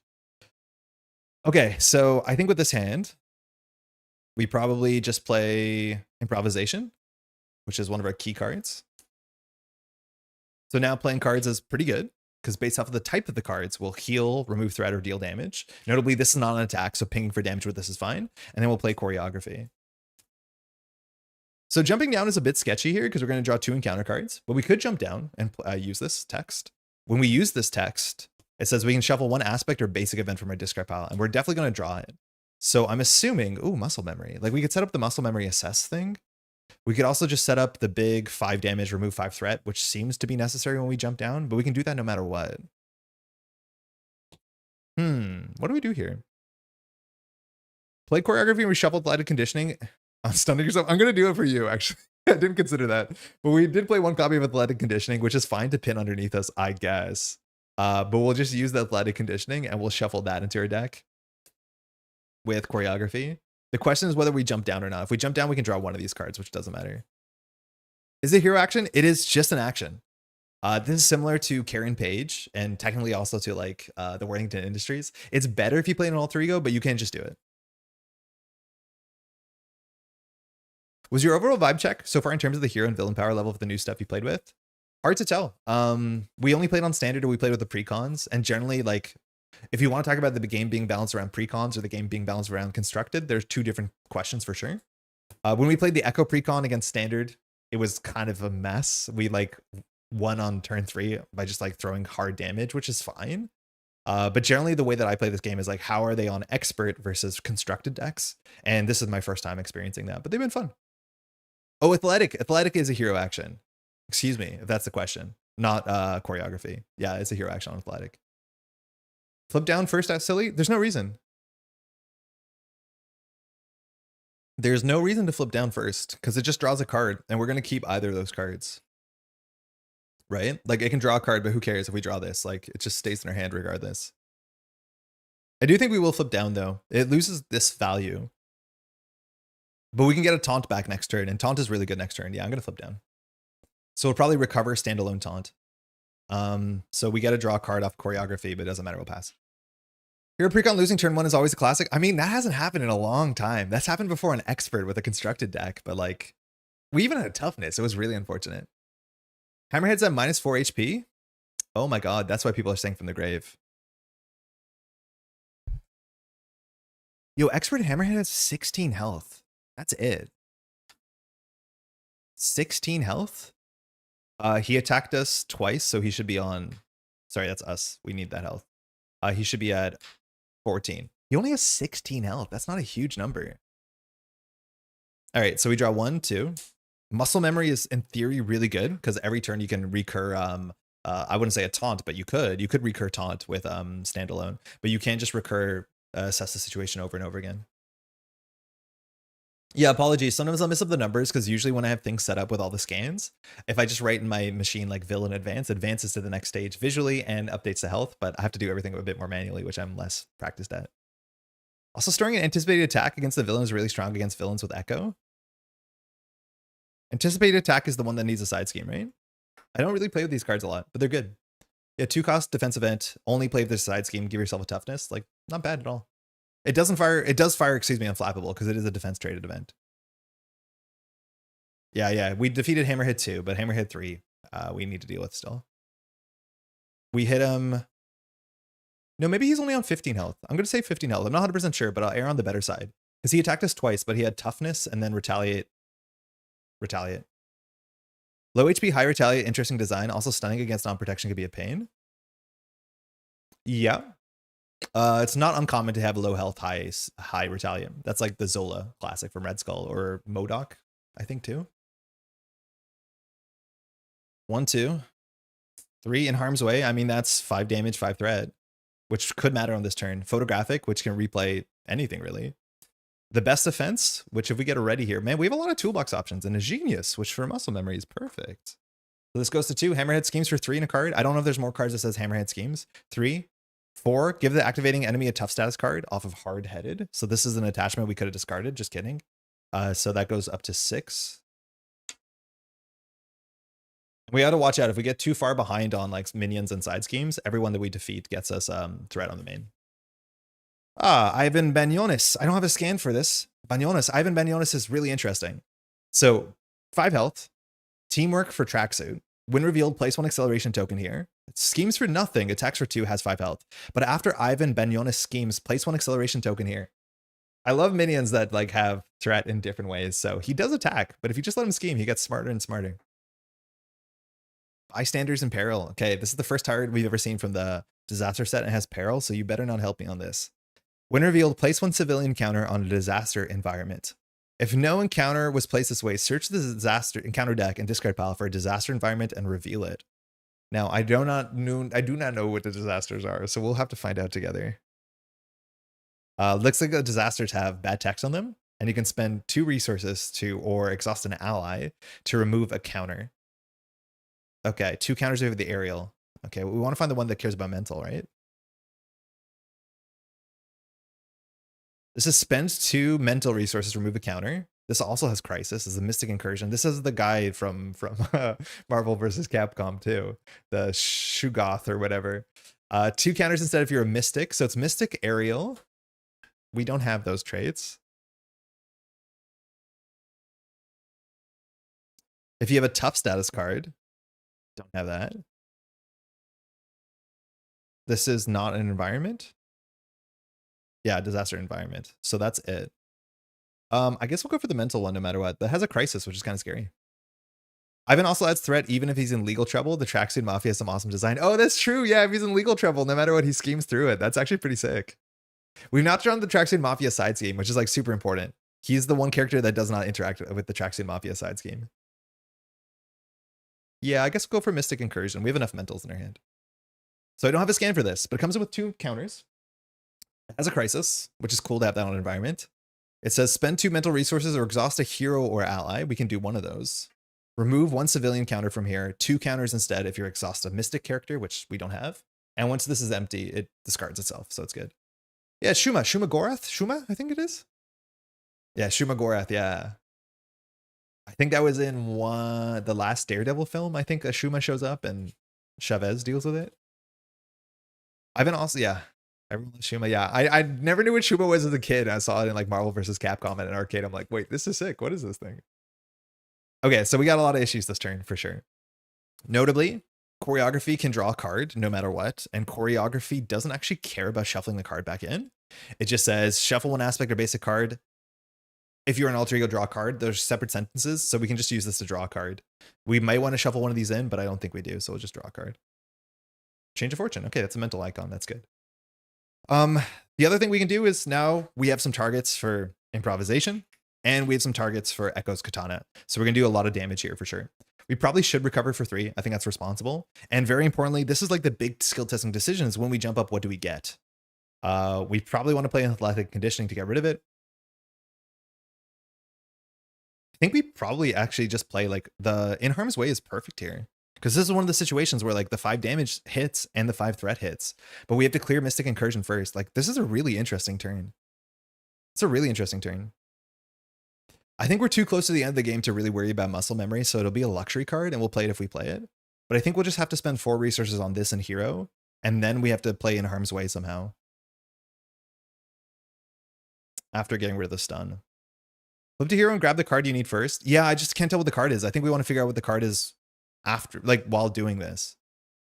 Taunt would be really good because Taunt fires unflappable. Hard to ignore gets beat by Crisis. But there's a big chance that we just like play Taunt. We probably want a 1 of AoE event for toolboxing. Yeah, I don't think you have those in protection, unfortunately. But I'm pretty sure we will toss muscle memory to play Taunt. So I'm going to recover for 3, which might not be necessary. There's a chance with improvisation we don't actually have to recover here, but I haven't played the deck enough to know like what are, sorry, that'll keep happening for a bit until morale improves. Yeah, I don't know if we have to do it. So Soak, beat him up. Sorry? Sorry, there is neutral AoE. Metaphor definitely got us on that one. So we will flip up. And when we flip up, we can search our deck for any non-hero event. So we're going to search our deck for Taunt. Which we can play Taunt. Technically, we could have played it twice this round by using standalone twice. So we could have drawn like 6 cards here. Actually, it might have been fine to not recover and play Taunt. Could have been right to not recover.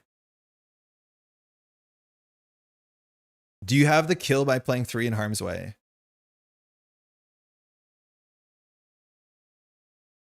Probably. Honestly, probably. But part of me wants to like play Taunt because it's good value. There's a chance we have lethal. The stun is a bit awkward. But like the idea is that we could play In Harm's Way, we could tuck it, we could play with muscle memory. I don't think we have enough resources for that. How have you felt about standalone so far? I hope it's just good because it's one of my favorite pieces of Marvel art. It's very good in this archetype. It's probably even better in solo, but in a deck that can hold Taunt on like deck, in a deck that wants to play no minions, it's like, I wouldn't even say it's good. I would say it's necessary. Like it's so necessary because it's so good. Because if we get attacked, we get launched, right? Like we just lose. I'm going to spend 4 resources to clear Mystic Incursion twice. So we spent 2, spent 2. We're doing that so we can get some text here. And then I'll pitch Muscle Memory, which unfortunately I feel like just came too late to play Taunt. So Taunt says a villain attacks you. It's the other art. So Hammerhead's attacking us for 3 in a card. We got to fire all our good text off of this. So firstly, we'll fire standalone. Like this is why we can do this, right? We fire standalone to ready, and then we'll defend. Now we're not necessarily going to take no damage from this, and it sucks if we don't because we get stunned, or we take 2 damage actually because we are stunned. So I mean, maybe that's not the worst. I'd rather take 2 damage and get restunned, but it stops us from hitting these triggers. So we're hoping it's not a 3 boost. So Hammerhead is attacking for 3. It's this 4/5, perfect. The Tracksuit Mafia card. So we take no damage. So our Retaliate 1 goes through. Unflappable draws a card. Hard to ignore. Oh, Army 1's really good. Removes a threat from this. And then Taunt resolves. So we draw 3 more cards. Strength. Woo! Okay, and then Taunt finishes resolving, so we can tuck it, of course, with Echo. So if we're wild, we could play it again. The biggest thing here is we can either play Echo's Katana or we could play, well, Echo's Katana. So I don't think we want to play Echo's Katana because I think we're going to use that on In Harm's Way to hit Hammerhead really, really hard. Echo might be a good hero for hit and run. What's hit and run?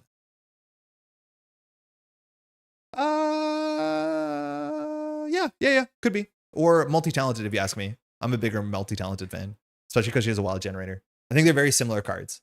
Multi-talented is a bit worse because, no, it's a lot worse because playing it from underneath her doesn't hit the text, yeah. Improvisation doesn't exhaust? No, you're right. But do you know what does? Echo's Katana takes a stun off. So I don't have to play this card Metapher like so much. Yeah, I think multi-talented is actually kind of bad because if you play it off of your photographic, you don't hit the text because you can only pay one resource for it. Hey, Metapher, this athletic conditioning is garbage. And now I'm upset at you.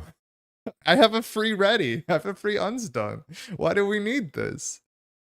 All right, we probably have some sort of lethal here. So I'm just going to go In Harm's Way. This is good.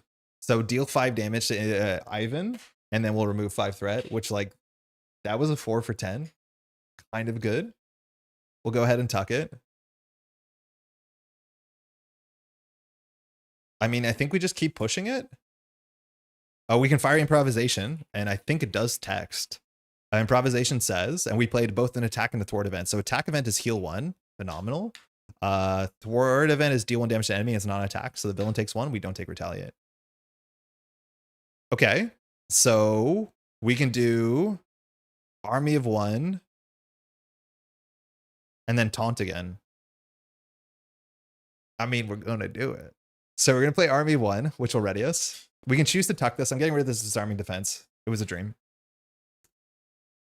So we're ready. And then we're gonna use this photographic reflexes, which just allows us to replay a card in our bin. And we're gonna play taunt one more time. We're gonna defend. Probably still worth it, because then we can play this in Harm's Way one more time. So we're getting attacked one more time. So Hammerhead's attacking us for 3 in a card. We're hoping it's not a 3 boost. We're defending for 5. Technically, it's blocking the second time is a bit less good because we don't hit our 2 triggers, but whatever, this does something. So 3, 4, 5 on exhaustion. Perfect. We take no damage. Villain takes retaliate 1. We draw 3 cards. We can't retuck this because we played it off photographic. I need to make sure we're not doing that. So then we draw another one, another Army of 1, and Daredevil, which that's an ally. That's foreboding. Okay. This, I'll be the first to say, would have been an easy win if we played a best defense, because we could have attacked for 5 many times this turn. And if we wait for you to play a second Army 1 and a third taunt, it's really hard for us to play a third taunt because we have to draw the off the tape card, which we didn't, because we have to play it from here. Henry looks nice with improv. Want to play her in a blue today, focusing on the Daredevil ally. He seems amazing with first aid as well, sustain him the whole game. Oh yeah, that's cool with first aid. Yeah, and you can replay first aid. Echo is really good. Echo is obviously very, very good.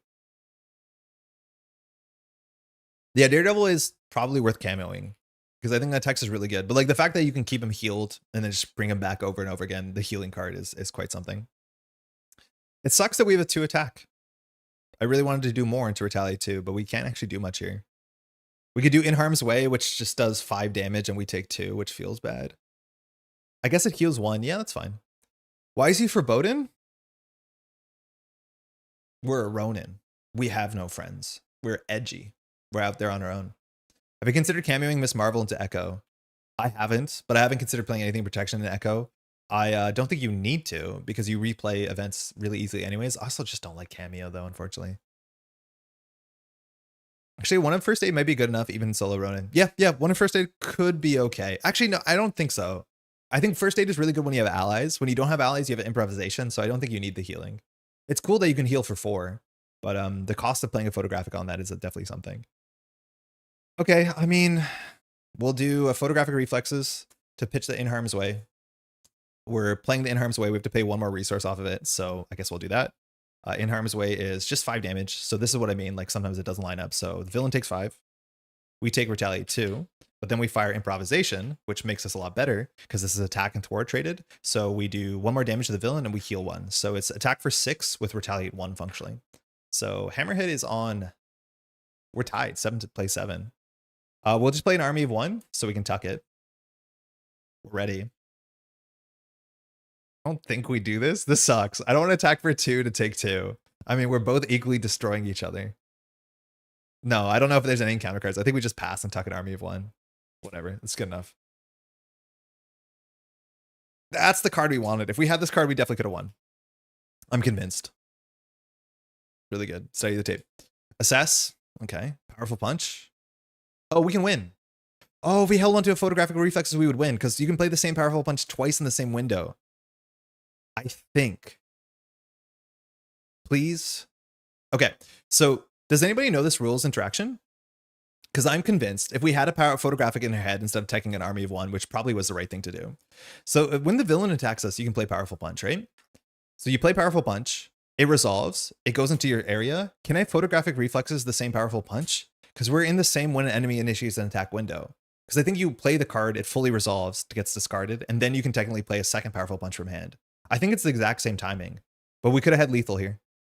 This does 4 damage, so we're short. We only have 5 damage with retaliate. So if we kept the photographic, we would have retaliate here. Yeah, it's the same window. Yeah. The thing is, like, when I play defense events, this is the thing that throws me for a loop, which is why this is not super always intuitive to me, is that when I play a card like Desperate Defense, I leave it on the table. And I shouldn't. But you feel like it's a card that would stay on the table until the attack resolves. But it's not. It's a card that you play immediately, gets its effect, and goes into the discard pile, which is, like, not super intuitive, because I feel like the text should be resolving, and then once the attack is finished, it gets discarded. But yeah. Enjoy the athletic conditioning. Yeah, but Tapper, what the heck, man?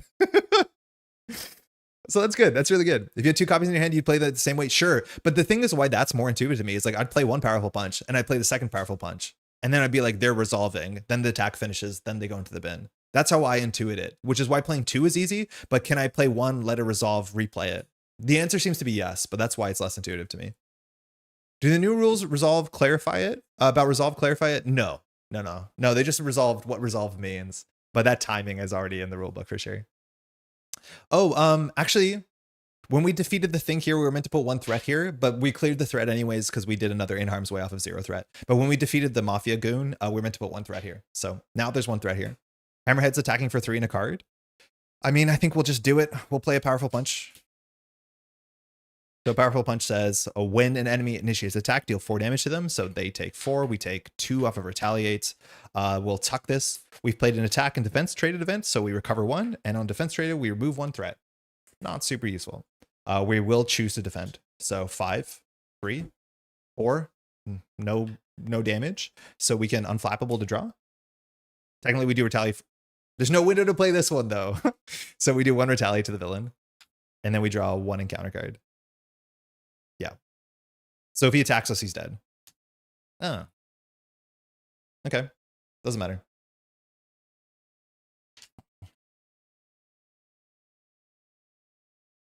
So all we have to do here is play photographic reflexes for all army of 1, or we could wait till next phase and just pass. We'll play army of 1 and we'll attack, and the villain's dead. We took very little damage. We took a bit of damage because we played a taunt that we couldn't block. Like we chose to do that. But like, unfortunately, I don't think this is going to be the best example to show what this deck does because we drew 1 minion and no side schemes. And that's, I think, what this deck is going to struggle. But if it's just a 1v1 fight against Hammerhead who hits you like a truck and wants to stun you, like we're very good for truck. I also want to say like we drew all of these in our opening hand. So we went from 2 defense to 5 events in 1 opening hand. And merely innate reflexes means we're always on 3 defense. But like we had such a good opening. Unflappable came a bit late. Don't you have the correct window on unflappable draw? No, we don't, because a powerful punch says when the attack gets initiated. So you have to play it at the top. So it's before you deal and reveal a boost. So you can't draw 1 off unflappable. If it said after you defend, do some damage, sure. But almost all the attacks say like when they initiate. So like riposte technically would not work either if you drew it there. Yeah. I like the humbly pitch momentum shift. It can also heal 3 damage. Yeah, momentum shift's not a bad card. The thing I'm worried about momentum shift is if we're at full health, you can't play it. I think there's a big chance that with improvisation and Echo defending for 5 that we won't be able to play it because heal 2 damage is a cost. When are you going to play Hawkeye protection so you can truly play Ronin? Honestly, Tony, I've been thinking about it. And the one thing you can do with Ronin is Ronin says you get +1 defense and retaliate if you have no allies. His big way that he doesn't die is by playing Mockingbird. And if you use Mockingbird's interrupt, then technically you will not take damage because of her interrupt and the retaliate will fire. So will he do it? Yes. Will it be good? Yes. But you actually can use his like 1 defense card with Ronin and it works, which is kind of cool. Echo likes double traded events with improvisation for sure. For sure, for sure. Oh, we had lethal anyways. We missed lethal. We could fire Echo's Katana when we played the Powerful Punch. The Powerful Punch functionally does 7 damage. It was 4 plus 2 plus 1. So we had lethal that turn. We didn't need to even wait until the encounter card. We could have just knocked him out right there. My bad. Okay. I think we're 41 cards. 1, 2, 3, 4, 5, 6, 7, 8, 9, 10, 11, 12, 13, 14, 15, 16, 17.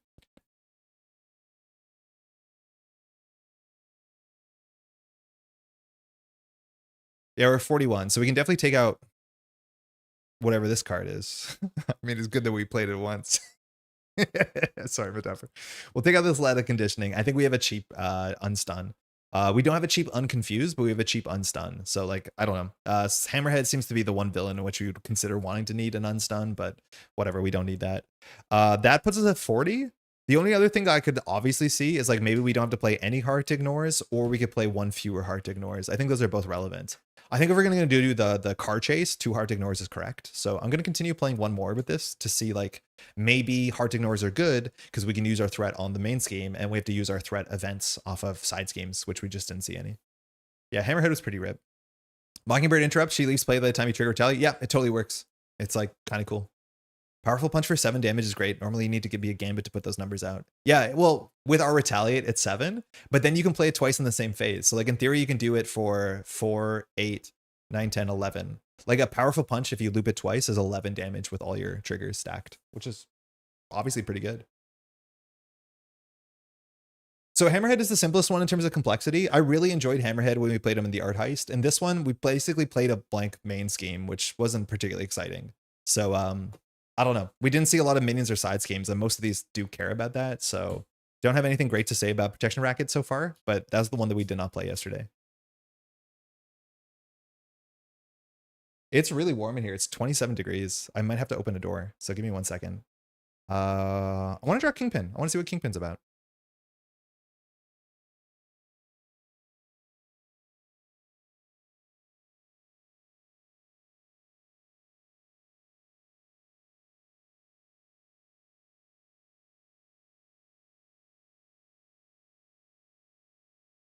Oh, we messed this up slightly. There definitely is one more of these cards that I put in the wrong pile. 1, 2, 3. This. I think there's 2 of them. Yeah, there you go. It had Hammerhead on it, so I put it in the Hammerhead pile. The system works.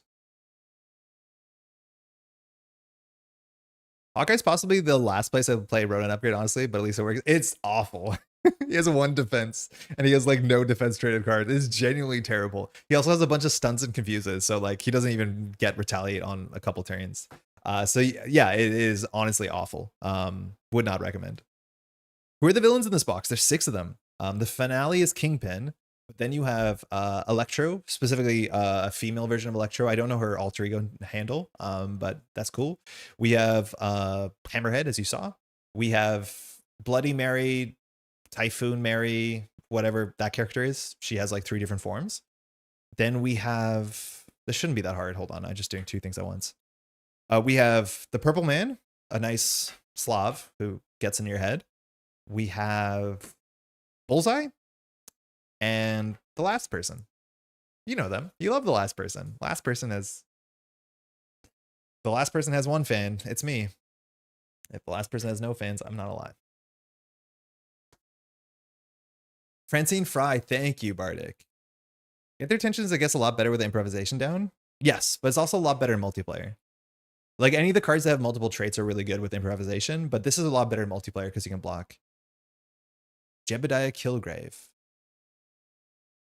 Is that the name they gave the Serbian character? Or is he Croatian? I forget. Regardless. Let's play against Bullseye. He's scary. Bullseye terrifies me. He's the one that we've lost to. He attacks really, really hard, and he has huge boosts, so our perfect defense deck is definitely going to be like, check in the door. Who's the last character we can't think of?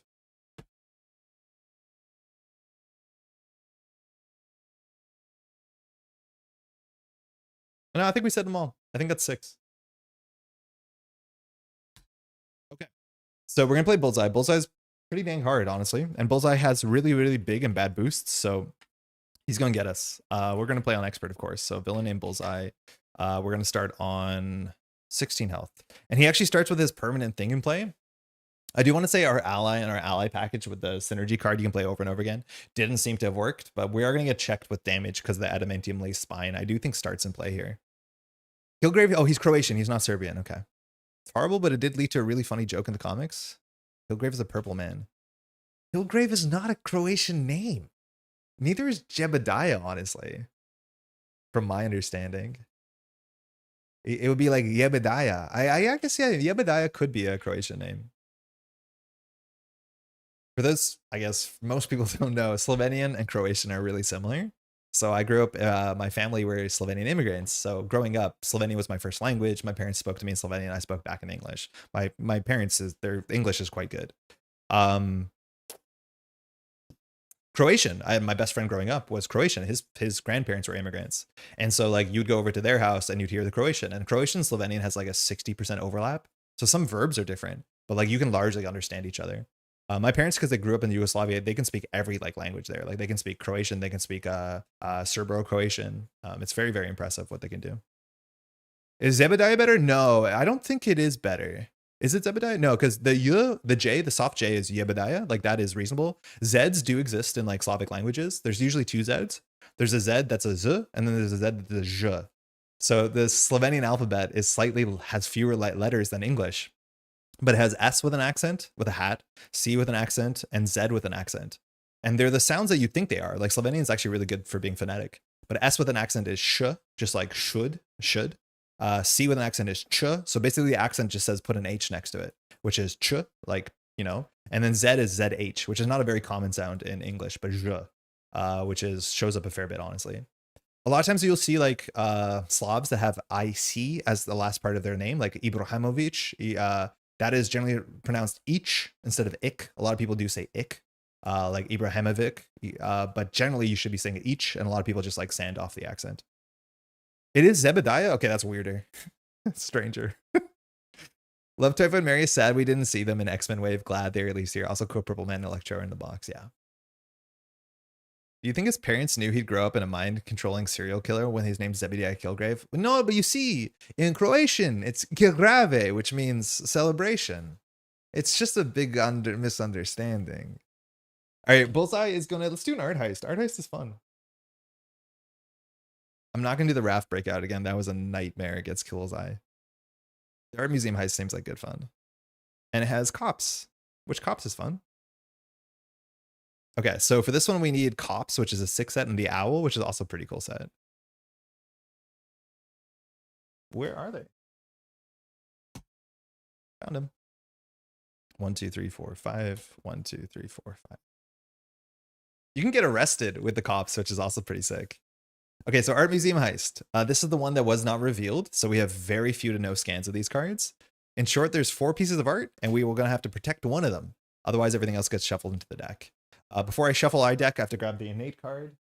That's gonna be a thing forever. You have to do this. Mind you, you can mulligan out of it. So let's reset our hit points. I think that resets the villain and breaks it. Yeah, it does. Villain set 16. Okay, so Art Museum Heist. So contents, choose underling, all that sort of stuff. Cops and the Owl. We have none of the scans. Cops might be one of my favorite modular sets of all time. Find the this encounter sets 4 art attachments. Attach 1 randomly to the villain. Shuffle the other 3 into the deck. So I'm going to put Inspiring Poetry aside. I know we said random, but it's the one that we had last time. And so like I'm just going to force a difference. I couldn't tell you if that's better or worse for us. It gives us Stalwart, which doesn't really matter.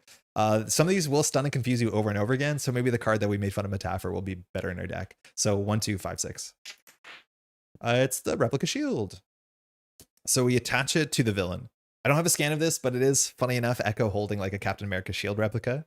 It says, after this attaches a character, give the character a tough status card. Ooh, that's pretty good. And then that's actually really good for us.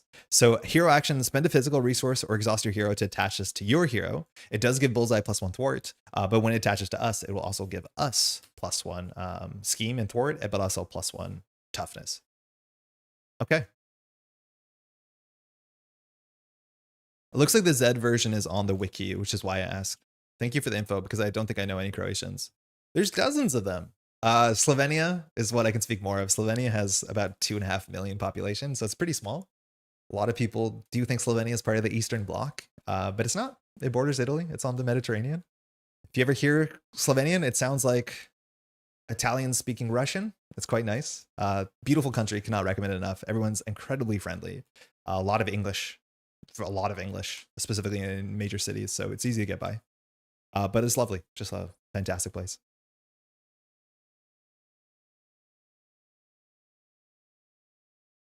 They did a good job handling the silly name in the JJ series IMHO.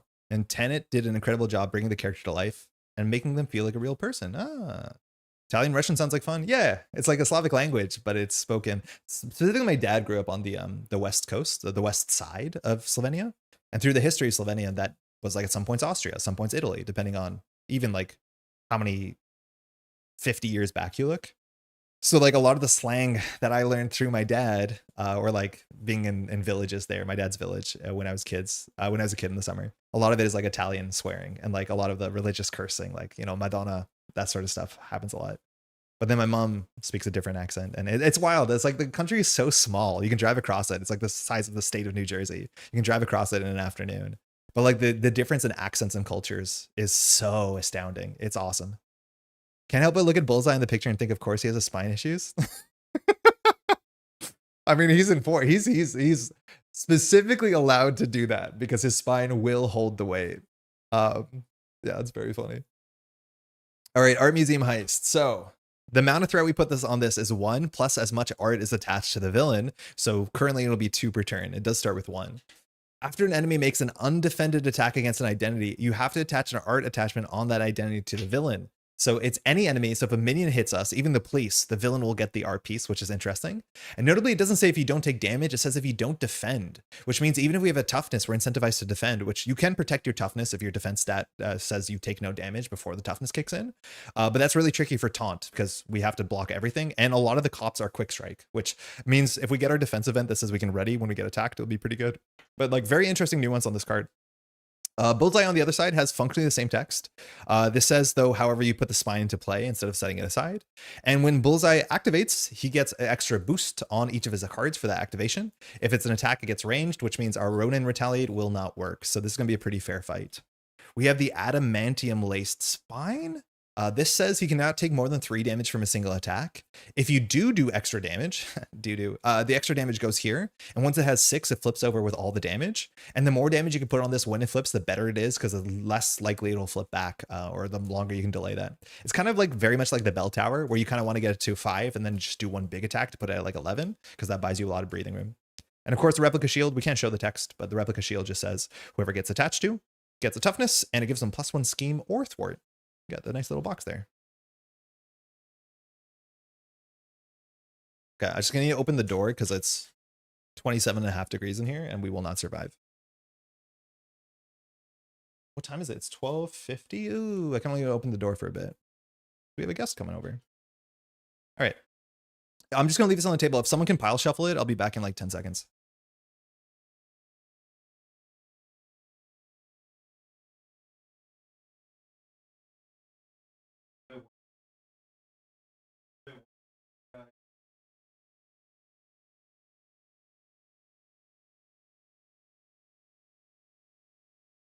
Guys, come on. I don't ask for a lot. I asked if you could shuffle the deck. I come back and no one's even touched it. I mean,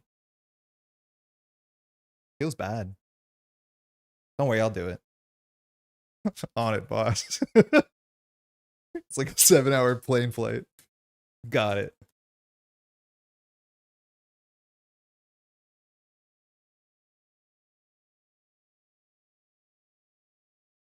Sleep me cards so someone else can get it. Look, I did it last time. I flew in last time. I chuckled when he said that. Good. Yeah, I think Joel might be the closest. All right. Here we go. We start with an innate reflexes, not our choice, but we do want to play it. We don't want to take damage. Bullseye just hits hard. Bullseye also has piercing on a couple boost cards, so the replica shield is not a guarantee. We did die to Bullseye on turn 1. Live in fear. Taunt. I don't think we want to start with that one. This is the other taunt art, but it's the same text. See no evil, hear no evil. So the thing with this deck, which we're not showing off, but we showed this off on Friday, It's because our alter ego can grab any basic event from our deck. If we open with our ally, we can always play See No Evil, Hear No Evil on turn 1, and then play it twice after that, which is an absurdly good card. But the idea is that you don't want to mulligan into this. You want to mulligan out of this. You want to mulligan into your ally.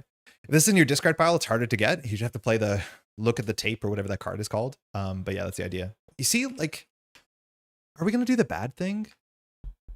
Are we just going to play Daredevil in turn 1 and play See No Evil, Hear No Evil again and just keep going? You play unsleeved and do riffle shuffles? I mean, even if you sleeve, a riffle shuffle is going to eventually goof your stuff up.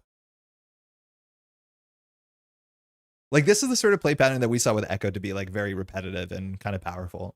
Whereas, like, you play Daredevil. Notably, See No Evil, Hear No Evil does 6 damage, but it does it in 2 bursts of 3, so it's perfect for the spine. But yeah, that was the thing that you could do, is like play Daredevil, grab See No Evil. I guess we can't do it now because this will be in our discard pile, but we're probably not going to hold on to any of these cards besides Innate. We're definitely not going to hold on to these. No allies. Strength, I mean, maybe. We're definitely not holding on to Taunt. We just want to draw something expensive. 1, 2, 3, 4, 5, 6. Assess. Ooh, bummer. We've put this in our deck so far, and it's been trash. We can mulligan deeper with this, or we could hold it. Again, that's the card that we just grabbed from our deck. At this point, we'll probably just grab a resource. So I think we're just going to mulligan this and hope that we find something that can be playable with strength, which is usually our upgrades or supports because we have nothing else that's worth playing. Superpower training, not easy to play. Actually, with the strength, we might have wanted to hold on to Daredevil, I'll be honest. That probably was the play because Daredevil is a good use of the double guaranteed and is a resource generator, and we don't have a Ronin. I think I'm going to retcon this. I'm sorry, but I should have considered with the double, we're not guaranteed to get something. But like Daredevil is just good, and Daredevil has good text. It means that we might be able to get there. Now, superpower training does not really impact the decision, but I think like having this as a hedge is probably a good spot to be in. We also want to make sure we have a physical resource in our hand, which we don't yet. Daredevil makes that a bit more flexible because we want to grab the shield. I heard the value of assess the situation is nebulous. It's good when you grab it from your deck with alter ego because there's not a lot of events we want to play on turn 1. But also it's really good if you have the memory card that allows you to grab a card over and over again. The best defense. I mean, some turns this would have been really good. This is not one of them. Powerful punch. Ooh, I do not like this. This is not a good hand. Now, when we jump up, we can grab an event from our deck. I couldn't tell you what it is, but the order that we play these doesn't matter. When we use Daredevil, we can just go ahead and like get a cheap event here. So we want to look for something that's a cheap event that costs 1. So maybe Army of 1. And we can use Powerful Punch to grab this shield. I mean, that's probably good enough. Like, we don't have to play no allies until Ronin shows up. And when Ronin shows up, we can just throw Daredevil, I don't want to say under the bus, but like he can be useful. Yeah, I think that's probably it. It's curious how long a flight would be from my closest airport. And the first flight is showed is 23 hours. So somehow flying is about 6 times longer than driving. I don't think they're flying. I think you're getting in an airplane and they're taxiing to Montreal. Army of 1 will cost 2. No, it says 1 on it. Army of 1, Andy. No, you're right. It would cost 2. It would cost 1 with Daredevil. That's really funny. I would have definitely messed that up. Good catch. We could study the tape. The answer is study the tape. I think we're doing the setup where we play Daredevil. We play study the tape first. We get our team up clears superpower training. We don't play our innate reflexes. Yeah, this is what you do. Yeah, appreciate some clemency on the retcon, but I do think keeping Daredevil, like I was going to be like, we're a Ronin deck, but if you don't draw Ronin, you're not a Ronin deck. I guess we only do this when we jump up, so we'll just put that there. So nothing we have to do in alter ego. We'll flip up. Hero mode, we don't have huge text here, but we can grab study the tape. We'll just play study the tape. Notably, you cannot tuck your hero cards underneath you, but we'll use this to grab our team up, which will only cost us 1. We'll spend 1, 2, 3 on Darish Devil, our ally. He probably will just thwart for 2. I think one thing that I might not appreciate about this box is because of the way that the main schemes are. Each main scheme only has 1 scheme on it, which like 9 is more than 7 for sure. But I do like scenarios that have multiple main schemes, and I do think that's maybe going to be a small downside. Oh my God, you're right. You're right. We can't do that. We can't do that. You have to grab non-aspect cards. Okay, so this play doesn't work. Yeah, you can't grab study the tape. I did this yesterday or on Friday. Yeah, we can't grab study the tape. We have to grab something else. So yeah, it has to be same text as the other side or as our hero side. It has to be basic or aspect. So I think that's just kind of upsetting. Good catch though.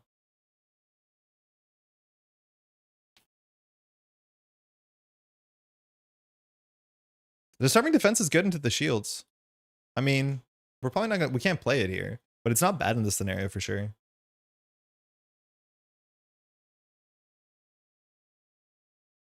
I think we take our in harm's way out because I just don't think we need it for the first cycle. No direct flight, so 17-hour layover in Chicago. You might as well walk, buddy. All right, so this is not perfect. That's fine. At least we can set up our 2 cards. Eventually, we'll draw into one of those cards, and then that card will let us do our thing. So we're going to play 1 resource for superpower training. Eventually, we'll clear that. We could clear it on turn 1, actually. We could clear this on turn 1. And go get our thing. But I think we're definitely going to play innate reflexes to make sure we don't have to worry about that. So this gives us 3 defense, which is not enough against Bullseye, we found out. He's already attacking for 3 guaranteed. So we could thwart 2. Mind you, we're ready. Thwart 2. This text on Daredevil is interesting because it does work until the end of the round, not the phase. So we draw like a powerful punch, we could play it, but I don't think we're really incentivized. Got the upgrade to shuffle cards in a round. This, I suppose, not helpful right now. The upgrade to shuffle cards in. Yes, yeah, choreography can fix that too, yeah. But the biggest thing is if we just draw a look at the tape, we just grab our thing and we're off to the races. So like using Daredevil feels a bit expensive. So I think we're going to exhaust ourselves to attach this card to us. So Replica Shield says, spend a resource or exhaust your hero, attach this card to your hero. After this card attaches to your hero, give that hero a tough status card. Now against the Art Museum Heist, we still have to defend. So an Unflappable will fire, but defending into Bullseye just means we're basically saving a resource. I mean, it's not amazing. Then we don't have Retaliate, but Bullseye does have range. So Retaliate off Bullseye is not super relevant. I think we're going to wait to clear this from 3 off of either our In Harm's Way or See No Evil. So I think we're going to do nothing with Daredevil. We're going to pass. Draw 5. That might not be right. In Harm's Way, okay. Katana is a good setup. That pings toughnesses. It also has piercing, so it just eats toughnesses. Photographic is not useful. Genius is good off the Katana. And our 5th card is a photographic, which like we have... Not amazing. I guess actually Daredevil with a double can play In Harm's Way, and that's going to be good enough because it'll clear superpower training as well because we have 3 defense. Yeah, not bad. So it goes to 2. Bullseye's attacking us. I can only show you the villain one side. He has bigger numbers on this side. Here he is. But he's attacking for functionally 2 in a card, and it has ranged. We know that some of his text has piercing, so that'll go through us. So no matter what we want to defend, because after an enemy makes an undefended attack, I attach an art attachment from them on to the thing. I'm going to put our art attachments up here because I think we're going to put our events down here. So we're technically defending, attacking for 3. This is how we died on turn 1 before. So if this activation is an attack against overkill, so this is attacking for 7? No. Yeah, 6 with overkill on turn 1. There's a lot of these in the deck. Luckily, we have toughness, so nothing matters, but yeah. 1 encounter card. Deadly Sigh. I don't have a scan for this. Attached to Bullseye. Bullseye's attack loses range but gain piercing. Cool. After your hero defends against an attack from Bullseye, spend 2 different resources to discard this card. So if we have a desperate defense, it'll get rid of this. And he's now attacking for 5. Jeez, he hits hard. Okay. Okay. Okay. Okay. Daredevil will attack for 2 off of Bullseye. And Daredevil's text is now relevant, so the next event for this round is reduced by 2. So we're going to go ahead and play In Harm's Way, which the text on this I think still works. So we have 3 defense. So we'll do 3 damage to Bullseye, which is enough damage to dodge his laced spine, and it will clear superpower training, which says we can search for an upgrade. Oh, we could play the Katana first. Yeah, let's play the Katana first. So we lost 2 photographics. So we can grab improvisation. The question is whether this triggers or not, and I'm not 100% sure. Because this says, after you play an event. So it didn't see the event getting played, but it is seeing the event getting resolved. Chad, do you know if this fires? Because this says after you play an event, but I don't know if that means it needs to see the initiation of the event or it just needs to see the event resolve. But in theory, Echo's Katana will fire for sure. I do not know if improvisation will fire. We're going to get messed up next turn. It should trigger. You think it should. Do you know why? Like rules text why? Everyone's very convinced it fires, which like that's the best answer we could have got. Not that all the text might matter, but I mean, that's not bad. So let's say improvisation fires. We played an attack and a thwart event. So healing 1 damage, not relevant. Thwart event deals 1 damage to the villain, which is good. We'll tuck this, and then Echo's Katana will do 3 damage piercing because the cost of the card was 3. So Bullseye is getting goofed. So that was a good turn. And we'll pass. Defeating this game happens when you resolve the event. That is fine, but more so, does improvisation need to see the initiation of the event? Or does it can it just see the event at the end? Well, ready up? Draw 5. Muscle Memory. So this is the card that seems really powerful, especially if you have an assess tucked underneath you, because you can just replay it over and over again. Standalone, we definitely want that. Best defense. We only have 3 defense, so not amazing yet. Change of Fortune, maybe. And then Energy, which is perfect for Muscle Memory. So we'll see how this lines up. Let alone we can play in. Oh, we can't. Yeah, we can play in Harm's Way with Daredevil again. Technically, improv hits the table before the scheme hits victory. But it's less so about the victory. It's more so about, does improvisation see in Harm's Way? Because, like, is In Harm's Way played, fully resolves, then we clear this, or is it resolving while this is playing? And regardless, does this trigger need to see this being played, or just seeing it resolve being played? Those are all slightly different, like, things. It's not so much like, does this see this sees that? Because you're right, there's 2 problems. One problem is, does this produce this? Which I think it does, but I'm not sure if this sees this. I don't know. This goes to 3. Bullseye's attacking for 4 with piercing. Sorry, 5 with piercing. We're going to get hurt here. We don't defend, we lose the replica shield, but we have piercing off our basic attack. You're still resolving the event when you resolve this game. Okay, cool. Okay. Still not sure, though, if this card needs to see the event starting or just the event finishing. It seems like it says finishing because it says after you play an event. So maybe that's fine. But yeah, I agree with the first 2 points. The third point is the one that I think I have pause for. We're going to defend for 3. Bullseye's attacking for 5. Jesus. So 1, 2, 3, 4, 5, 6, 7, 8. We get attacked for 8. We take 5 damage. We're at 4 health.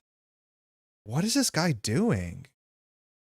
After you defend against an attack from Bullseye, spend 2 different resources to discard this card. We have to do that.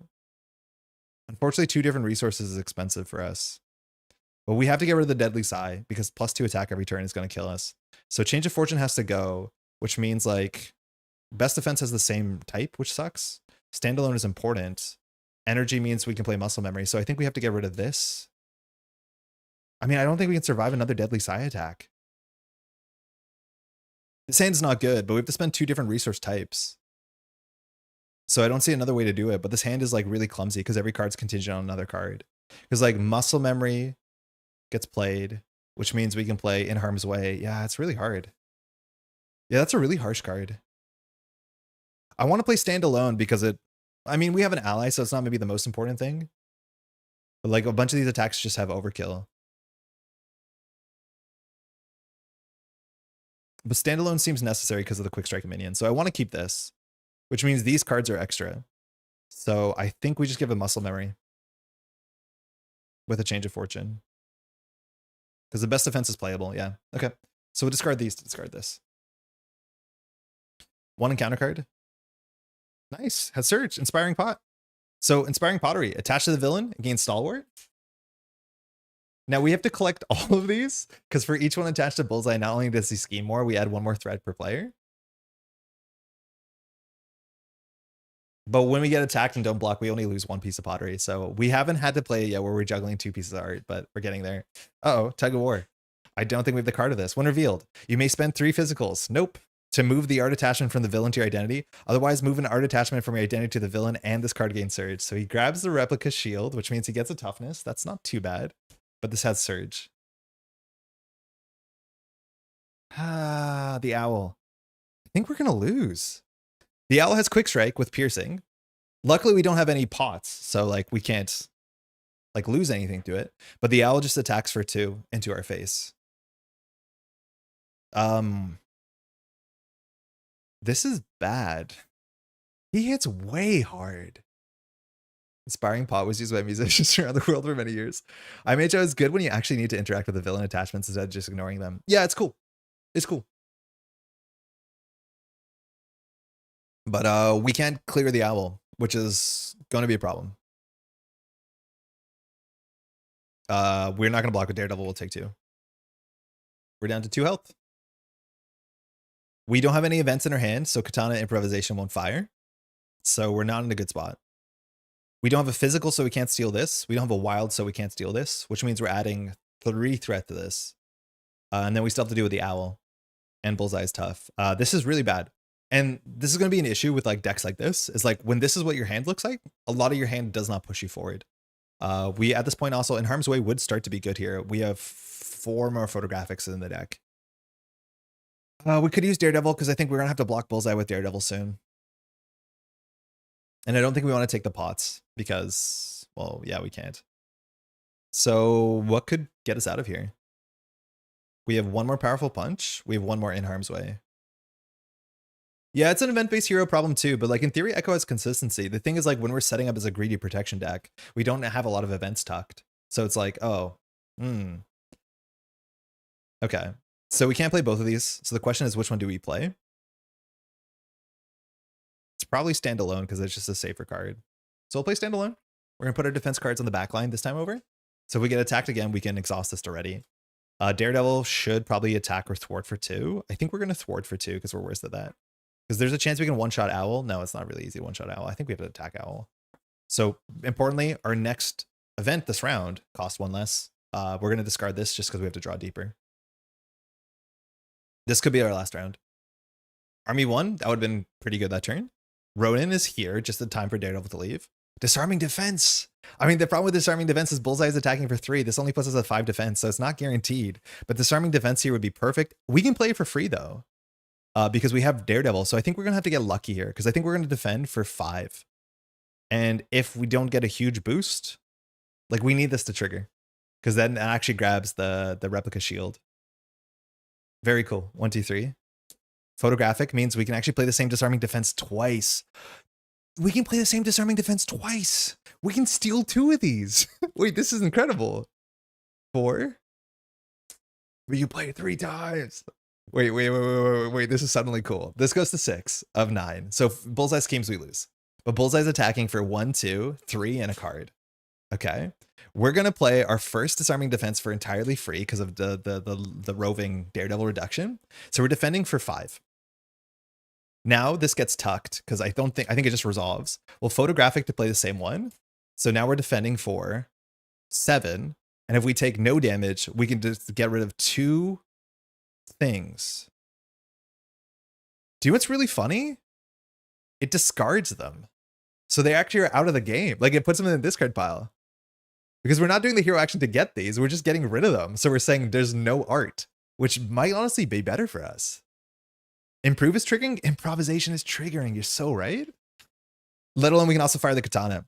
So this is after you play. This is after you play. So they haven't triggered. No, they do trigger. They do trigger because they trigger right now. So this is a defense trader thing. So we remove 1 threat. We remove 1 threat.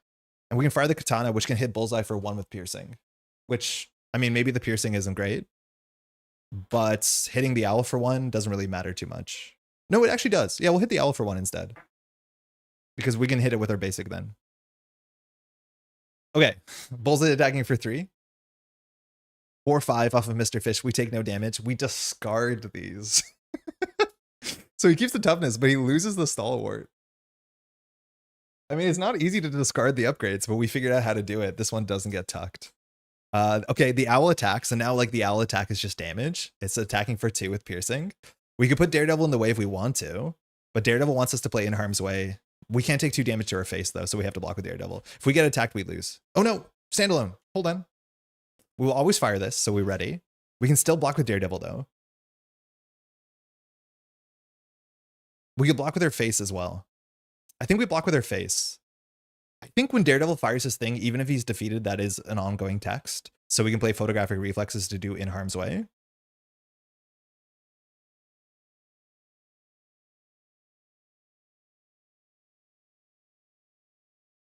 Yeah, I think we'll defend. Take no damage. 1 encounter card. Okay, I mean, that's how we lose, right? Surge happens now differently. Is there not a reason to block with Daredevil? Daredevil will be better if Bullseye attacks because Bullseye's attacking for 3. The Owl's attacking for 2. The thing is with Daredevil is we could thwart or attack for 2, Daredevil could thwart or attack for 2, but Daredevil has text when he attacks, we don't. So I'd rather keep Daredevil around. There's also a chance that we could draw into, and I guess we're not drawing here, but we could draw into our team up, which is a bit more relevant. So yeah, I think it's better that we always block with us. In theory, it's better that we block with us, because if Bullseye attacks, we'd rather block with Daredevil, because Bullseye will hit harder.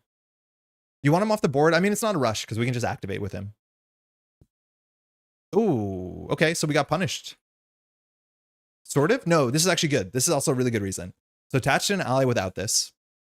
When the villain would attack you, if the attack attaches the ally instead, and it gains overkill. So that's deadly. If this attack defeats the ally, remove them from the game. That's also deadly. So now if we get attacked again, we're cooked to this. But at least we can now just activate with Daredevil and get him out of it. So we just don't want to get attacked here. Can't trigger the standalone because you weren't standing alone, right? Oh, yes. Yeah, you're right.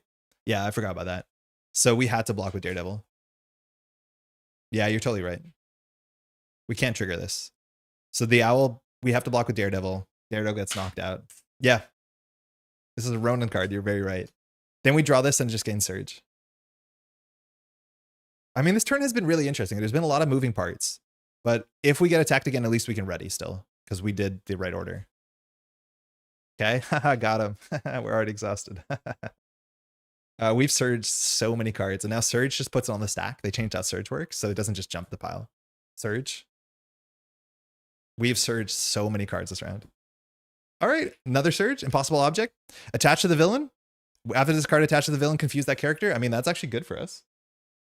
You have to spend a mental or exhaust exhaust a hero, and you get the Asherian triangle. So that confuses Bullseye, which is good. Another Surge, though. So we have a piece of art back. Flight Serum. So this is going to attach, unfortunately, to Bullseye, because it says attach to a non-aerial enemy, otherwise it gets Surge. Bullseye is not flying yet. Attached enemy gets aerial. Discard an attack event from your hand to discard this card. Gives him +1/+1. So scary. One more encounter card. Oh god. Now we're not necessarily dead, but we're likely dead. We at least can stand alone now, but we're defending for 3. He's attacking for 4 and a card. So like,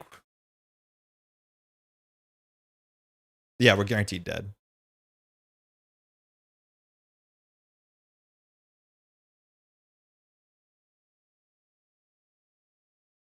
We drew so many cards this round.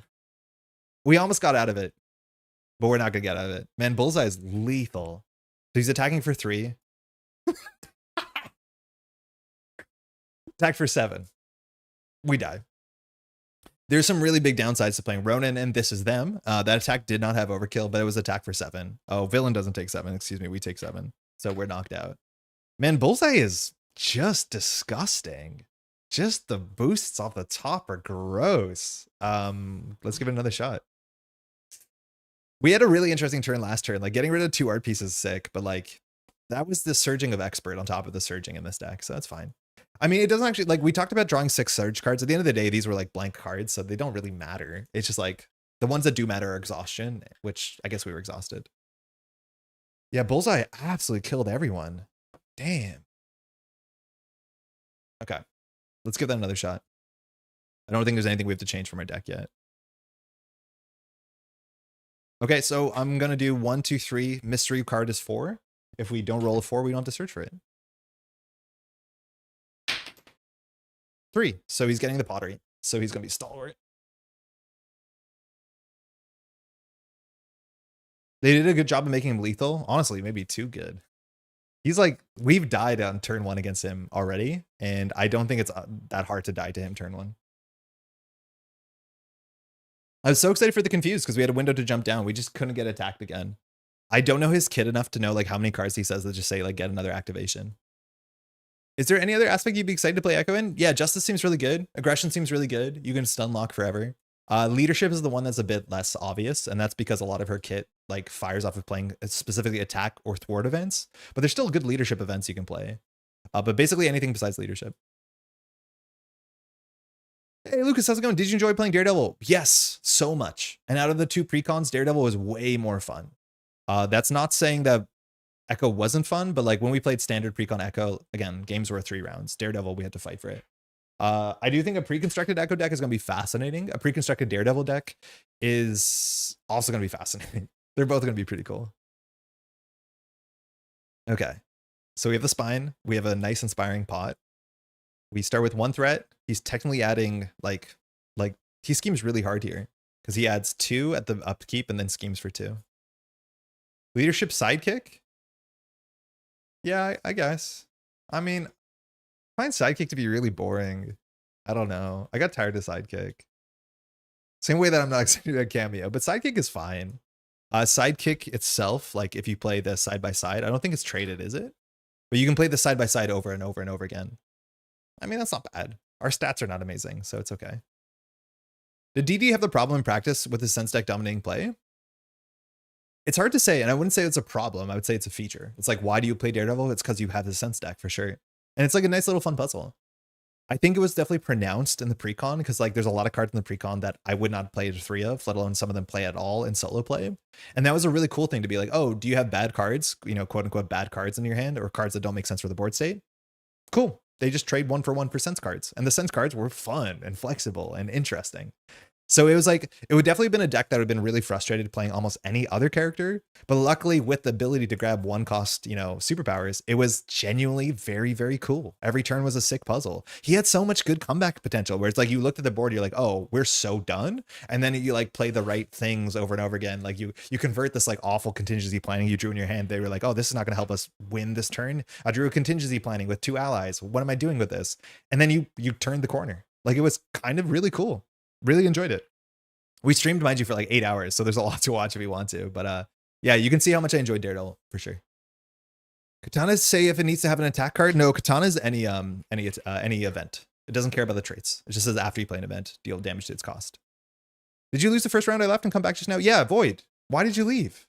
As soon as you leave, we lose. I don't like. Am I the only one who sees the pattern? What are you doing? If you're gonna leave, at least warn me, because then I don't have to block anymore. We can just end the game quickly. Yeah, Saucer, it was cool. It was genuinely quite cool. And I do think once you build a better deck, you'll have some more tension between playing your, you know, your very good superpowers and the good cards you put in your deck. That's a cool thing about Echo and Daredevil is that they're both incentivized to play really situational cards. Yes, yeah, they can get away with it. Very cool design. I'm not saying it was Void's fault. I'm just saying like pattern recognition is very strong in humans inherently.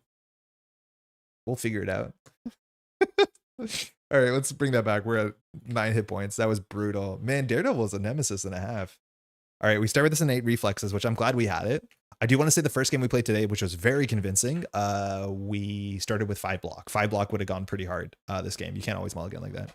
Katana would work in leadership. Improvisation would be a rough one. Yeah, exactly. Improvisation is a bit rough. Katana is fine. But like that fact that you can just play make the calls over and over again, and you can even loop make the call every turn with your the memory card we haven't actually ended up playing yet, seems good. Like leadership is good. And you have a ways to interact with leadership events. Leadership events are good. Superpower training, probably won't keep that unless we have an obvious thwart. Genius. I like the art on this one. I know I've said this before. I kind of wish the art was more color coded based off the symbols, but I guess for folks who don't see color, that is a moot point. Army of 1.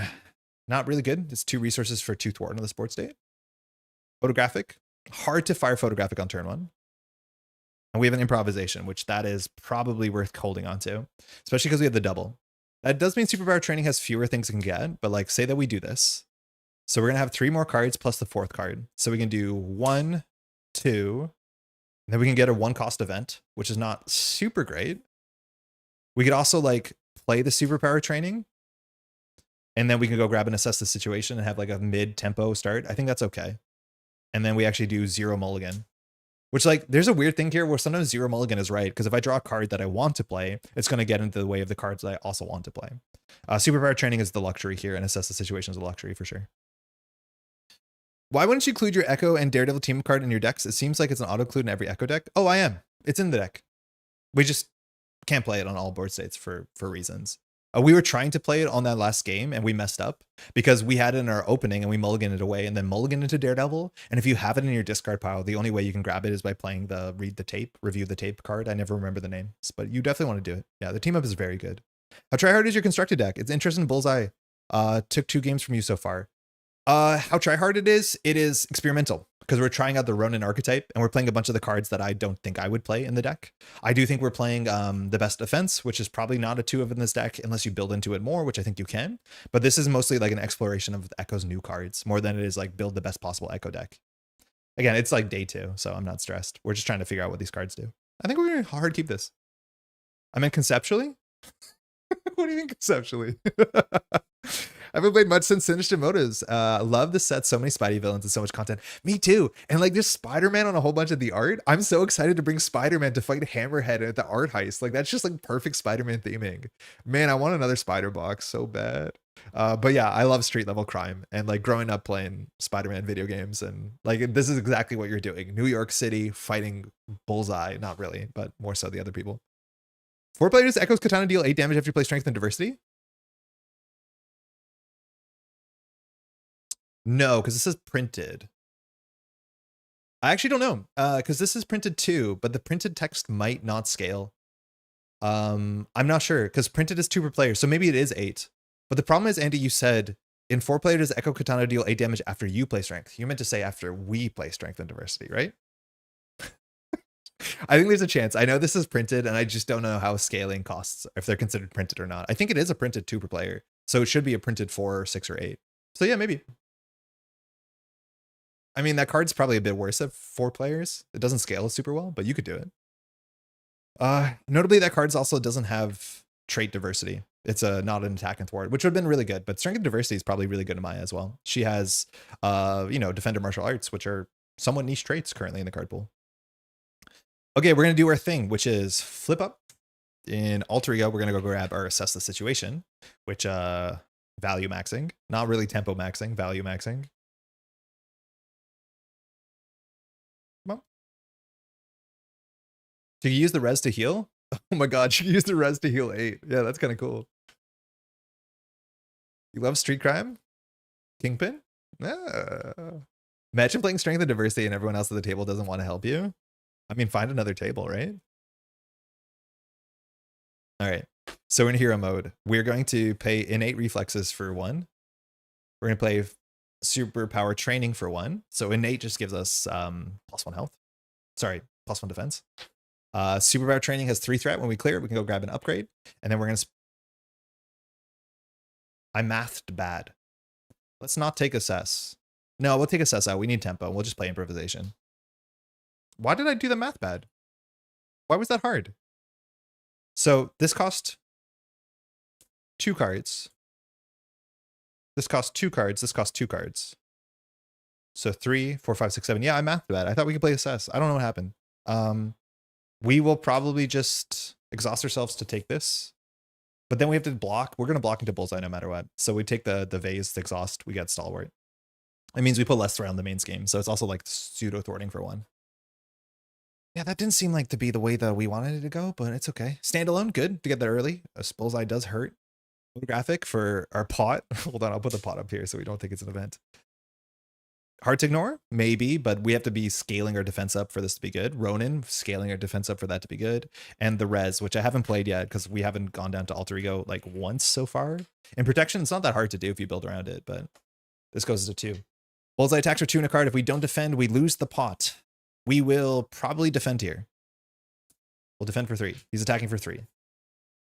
4 damage. So we take 1, which is fine. It doesn't matter if we take damage. Now improvisation will heal us. 1 encounter card. Shield. So attached to the villain gets a tough status card. Again, we have to exhaust or spend a physical to grab this. Might be a nice use for an extra resource. Next card. Art Thief. Ooh, this one's good. We don't have a scan of any of these, and man, I love the flavor and the art. When revealed, search and counter deck and discard pile for an art attachment attached to the villain. If you cannot move an art attachment from an identity to the villain, 3 health minion that does attack pretty hard. 2 attack and 2 scheme. It's kind of cool minion design. So for this one, we do attach it to the villain. So I'm going to go for the one that confuses the villain, just because we don't care about being confused ourselves, and it means we can jump down. The other option is that we can stun with the stunning landscape, and we can stun the villain, so we get like a reprise turn. That also could be reasonable. We don't have a huge reason to jump down. Do we want to jump down this turn?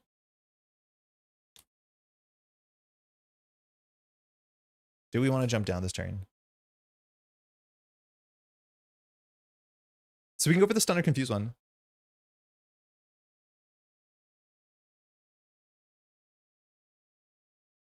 I think the stun one's pretty good, because if Bullseye gets it off of us, that's how we lose the game. And if Bullseye gets it off of us, he'll be stunned, which is pretty good. Topping the villain's super reasonable. He already has the tough one, so we can't search for it. Hey, Manuel, how's it going? Good morning from New Zealand. I'll watch it all after work. Have a nice day. Thank you. Enjoy your Monday, huh? Maya with symbiote suit for memes and 4 player is gonna make me laugh. There's a really good card coming for symbiote suit in, I think, Luke Cage. Give me 1 second. Just need to close the door.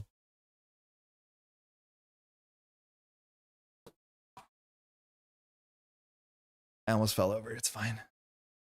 Okay, that's us. So the problem is we're adding 4 threat a turn unless we take some of these off. We need energy and physical, which might have been the better thing to plan our turnaround. I'm pretty sure on this turn, we're just going to play 1, 2, and then we have 1 leftover resource that could be physical or energy. If we grab the energy one, we stun ourselves. This one gives us a tough, which is better. The problem with the toughness is we still need to defend, even against the Art Thief. We have no way to knock out the Art Thief, which also sucks. So like the problem is the board state is wide. Taking a bunch of these would be good because Bullseye only takes 1 back, and the more we take, the more toughness is that, or sorry, the more threat we don't put in the main scheme. A void. Oh no, you're leaving. Now we shouldn't block anymore. We're cooked. Yeah, it sucks that we're not firing the improvisation and we're exhausted. But at least with the Art Thief, we can maybe block with standalone. But if the Art Thief hits us for 2, it's like totally fine, I think. So Heart and Aura will still be good. We have 1 more in the list, but I think we're always going to play Ronin for 1. So Ronin is good. The issue with Bullseye is that Bullseye has range, so the Retaliate's not going to matter. It'll hit the Art Thief, but we're on 4 defense, Retaliate 1. Okay. So then we can play standalone, which I think we have to. And then no matter what, we're either keeping a physical or an energy. So we'll decide which one of these we want because 1 needs physical, 1 needs energy. We only have 1 of these in our hand. And then we'll play standalone, which I have to remember. We have no allies. It's easy. But this just can ready us after the Art Thief attacks us. So either the replica shield, so we can attach to us and stun us. Sorry, give us a tough. Or we can attach this to us and we can stun ourselves. Being stunned hurts. Notice how we're not using Echo's text so far on our setup, which does feel bad. They all give +1 scheme, +1 thwart. I think we want to take the stun one because if Bullseye stuns himself, it's pretty good. If Bullseye retoughs himself, it doesn't do anything. I could see us being ready to attack the Art Thief, so I'm going to take this one for the physical. So it says after this card's attached to you, give yourself a toughness, which means maybe the Art Thief will trade into this. But we still have to block, otherwise he'll take 1 of these off of us. If we give him the Stalwart one, I don't think we care about it. The only thing is like it adds more acceleration, so we'll pass. This man's a really cool scenario. I'm really into this one. So we'll draw 5. ASL, we haven't played this yet. It's a wild research generator for events though, not for stealing art. In Harm's Way, could do 4 thwart, 4 defense, which if it clears superpower training and it fires improvisation, could be pretty good. Change of Fortune, could line that up actually relatively easily. We have our ally, and we haven't drawn the team up yet. And we have a Study the Tape, which Study the Tape is the card I never remember the name of. It lets us search our discard pile for any non, what's it called, us event, unless it's a photographic reflexes, which is not super useful. But here it could, like a minimum, become an assess the situation, I guess. All right, we put 4 threat because there's 1 art stolen. And Bullseye is going to be attacking us for 3 in a card. And if we don't defend, we lose 1 of these, which like losing the shield is not the end of the world. And then the Art Thief will attack us. If we don't defend, we still get Retaliate 1. Oh no, but he has range. I think we don't defend this, right? And we just keep trading the shield back and forth. Shouldn't Bullseye be stunned? Yes, Bullseye should be stunned, David. You're right, because of the stunning landscape. So Bullseye doesn't attack us. I mean, we played the turn around that perfectly, didn't we? So now the Art Thief is attacking us. And even if we don't block the Art Thief, we lose 1 of these pieces of art, which is unfortunate. So I don't know if we want to play Daredevil. We don't know if Bullseye's going to attack us again, so we might not actually get value from the standalone. The Art Thief will be on 1 health. We have how many more powerful punches? 2 in the deck, both of them. So we want to set up like unflappable, or sorry, change of fortune to Art Thief. It's pretty good. Is it worth mathing out whether Daredevil plus team up is worth playing? We can't grab the team up, right? Because Study the Tape only searches our discard pile. And so we have no team up in here. The only way we can force the team up is by jumping down and then jumping back up, which not super easy. Playing Daredevil's probably still worth it. But then we're kind of in an ugly spot here. There's a big chance because the threat is getting bigger that we should just play In Harm's Way. The thing is if we play ASL, ASL can't play In Harm's Way. So there's a chance that we can just do In Harm's Way for 3. And then just like, that's kind of it. But In Harm's Way does 4 threat, 4 damage, which knocks out the Art Thief and clears the main, which I think is pretty good. Man, these decisions are cool. We could defend the Art Thief and Bullseye attacks were ready. I mean, that's fine. So we'll defend. We'll defend 4 into Art Thief. We defend, so we keep our art. We did enough damage that the toughness doesn't go, or we mitigated 4 damage, so we don't lose the toughness, but Retaliate goes through. We draw 1 encounter card. Surge. This is the Incessant Pursuit, which would attach to an ally, so this card is usually going to surge against us. Cop. Damn. Such a cool encounter card. So Quick Strike and Vulnerable. We can't really interact with Vulnerable, but it's going to attack us. And if we don't block, we will lose a piece of art. However, when the Cop would scheme, it attacks a villain instead, and when defeated, place 2 threat on the main scheme. Such a cool design. Like one of the coolest Marvel Champions cards. So it's going to attack us for 2. That means at least we get a free ready. But if we don't block this, we lose a piece of art. So we should just plan this turn out, because losing a piece of art, if we lose I guess we should have taken the landscape. If we lost the landscape, it's not that big of a deal. So what we can do here is not block, lose the toughness, Cop takes Retaliate 1, and then we put the shield back, which has no text. And then if we're going to not play every card in our hand, we could like just grab the shield back, I think. I think that might be fine. Man, what a cool matchup. So we just need to plan this turn out. I think we really need to put an event underneath us. So we play In Harm's Way for like 1, 2, 3. We can keep 1 card. So we either need physical or energy. So I guess we just keep the wild and decide. Yeah, I think we're going to do that. So the Cop will hit us for 2. We lose our toughness. Cop takes Retaliate 1. And we put the shield back after this card's attached. Give it tough, which is totally fine. Yeah. Nice. I love the theme that you would defeat the Cop not lethally versus stun or confuse. Yes. And then when you take your suit off, they're like, oh, you're just a person. And then they ignore you and they fight the villain. And then the villain can defeat it. And when the Cop is defeated, it adds threat to the main scheme. Like, it's so good. It's so genuinely good. And there's a Crooked Cop that's like way worse for a bunch of different reasons. Is the art stuff modular? No, yeah, it's attached to the main scheme. But you could, and people mention this, and I think I saw this question on different places too, is like there's nothing that stops you from playing like the Civil War leaders with these main schemes, and I actually think that would be a lot of fun. But you could probably grab a villain that's main scheme is not really tied to the difficulty or the interactions of the mains of like the scheming in general, the main schemes. So for instance, Claw or Rhino from the core set, they don't interact at all with the main scheme. So you could put Rhino in the art heist. You could put Claw in the art heist. I wouldn't play Ultron because Ultron's text really does care about the main scheme. But if you can find a villain that's like scheme agnostic, you could put them in here for sure. Okay, so we got issues. If we jump down, the Cop attacks Bullseye, which like eventually will get defeated to retaliate. Actually, no, Bullseye doesn't have retaliate. We probably do just do an In Harm's Way, which hits for 4. It hits pretty good, and we're still ready as also, which is nice. We're also Stalwart, which we're Stalwart.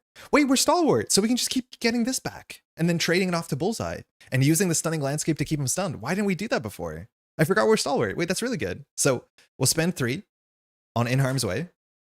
I think we have to do the main scheme. So we're gonna do 4 threat off of this, and we can do 4 damage. I'll just knock out the Earth Thief because there's a chance the Cop will work for us.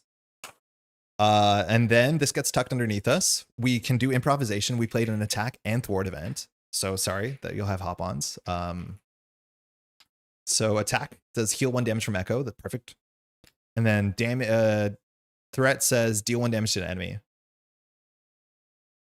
Ding. Why are we Stalwart? The Pottery. Inspiring Pottery gives the attached character Stalwart. It's very good.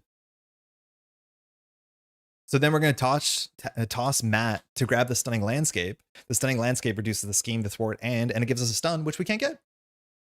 Very good. We could knock out the Cop, but the Cop is actually going to fight for us if we jump down here. So I think we're just going to attack for 2 and jump down, which like, what a world. Could play assess the situation this turn. We can't. Oh yeah, I think it's better to take one of these. You're right. We could have traded this to an assess, but I think just jumping down will do the same thing. And then we can jump up and do all that sort of stuff. But like, I think taking one of these is really important because it reduces Bullseye's scheme and it, you know, removes 1 threat. Issue is this scary because this goes to 2. When Bullseye activates, each of his boost cards gets +1. So he's scheming for functionally 2, 4, 5, 6, 7. If we draw an advance, we lose. So like, we don't really need to jump down. We could knock out the Cop, but knocking out the Cop is bad. I'm going to try and jump down, but this is a bit risky. But I guess first we'll just attack for 2 into Bullseye. Jump down. Alter Ego text will matter next turn. We'll pass. 6. Energy, nice. Choreography, nice in Alter Ego. Photographic is great for In Harm's Way because we're going to have a threat to deal with. Defensive conditioning for the double is amazing. Another photographic is a bit extra. And we have a See No Evil, Hear No Evil, which is unfortunately useless because we tossed Daredevil for a painting. I mean, that was on us. This goes to 2. And Bullseye does get an additional boost on his scheme as well. So he's scheming for 3. At least assault is only 3, so this goes to 5. Cop says, I can't pull it up. It says it doesn't scheme, attacks Bullseye for 2, so Bullseye takes 2 from the cop. This says after an enemy makes an undefended attack against an identity, so it does not rob us of art when it attacks Bullseye, which is good. Mind you, this just says he can't take more than 3 from an attack, which hasn't mattered yet. 1 encounter card. Art Thief. I mean, are we getting the last piece of art? Search encounter and discard pile for an art attachment attached to the villain. We have all the art in play, which is something I've wanted to see for a while. And when this one is attached, I think he gets confused, which is perfect because we're stalwart still. So the impossible object, it says attach it, not reveal it, so it doesn't have surge. He has a huge amount of thwart, and after this card is attacked, confused. So like, we just want to keep the inspiring pottery, because with inspiring pottery, the other art is less impressive. Is there anything else janky we could do with being stalwart really interesting? I don't know. There's not a lot of cards that like, oh yeah, you could. If you play Justice, you could play Benevolent. What's it called? There's a card that says confuse yourself. Sorry, no, it says heal 2 damage, confuse. There must be a card in like Galaxy's Most Wanted that says stun yourself to do an effect. You have +2 schemes? You're right. Yeah, we do scheme for 4. I did forget about that. Yeah, these actually work for us too, which is good. Why not knock out the side scheme? Because we would lose if we don't clear this. Oh, you're right. Because we attacked. Yeah, we could have cleared superpower training in 1. I mean, we probably can still do it this turn, but you're right. We could have considered clearing it. That might have been reasonable. All right, I'm going to keep the wild, but I'm going to pitch this for choreography, and I think we can use this. So it's our turn. So we can exhaust this to shuffle back a card into our deck. It has to be a basic or aspect event. So it's up to us to figure out what is the best card, and we can obviously draw it on the jump up. I think Army of 1 might be it here, because like the only other option is assess. I think our hand is kind of spoken for. This is 1-2, 1-2. So yeah, we can just play assess here, I think. Or we can go grab a mental. Yeah, so I guess we could grab assess. Oh, Gilgamesh. Yeah, Gilgamesh is a neutral card that'll confuses yourself as a cost.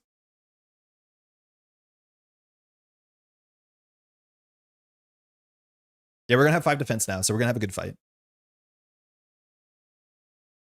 All right, choreography finishes firing, and we draw a card.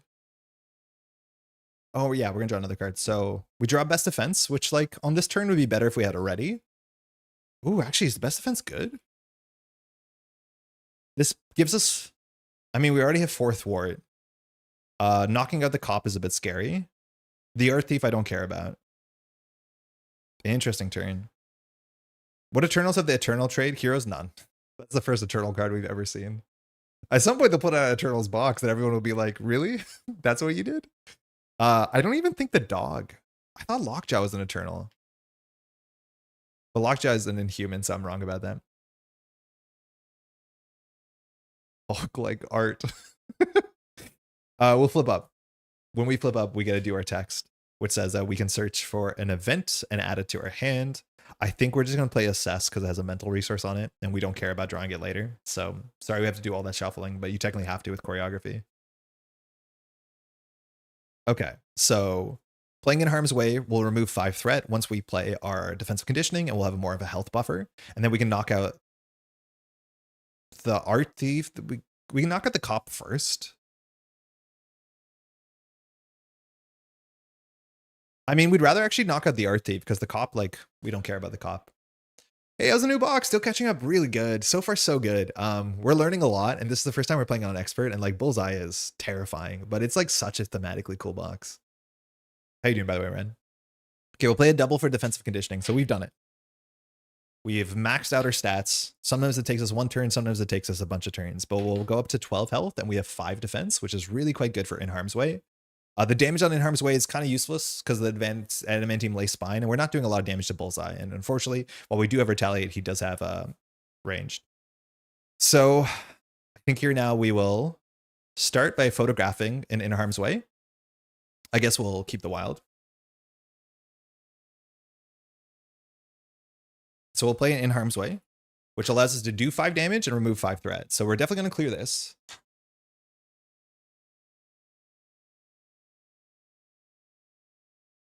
We should do something cool here. And we'll do 5 damage. I'll knock out the Art Thief because it's similar, but the cop can work for us.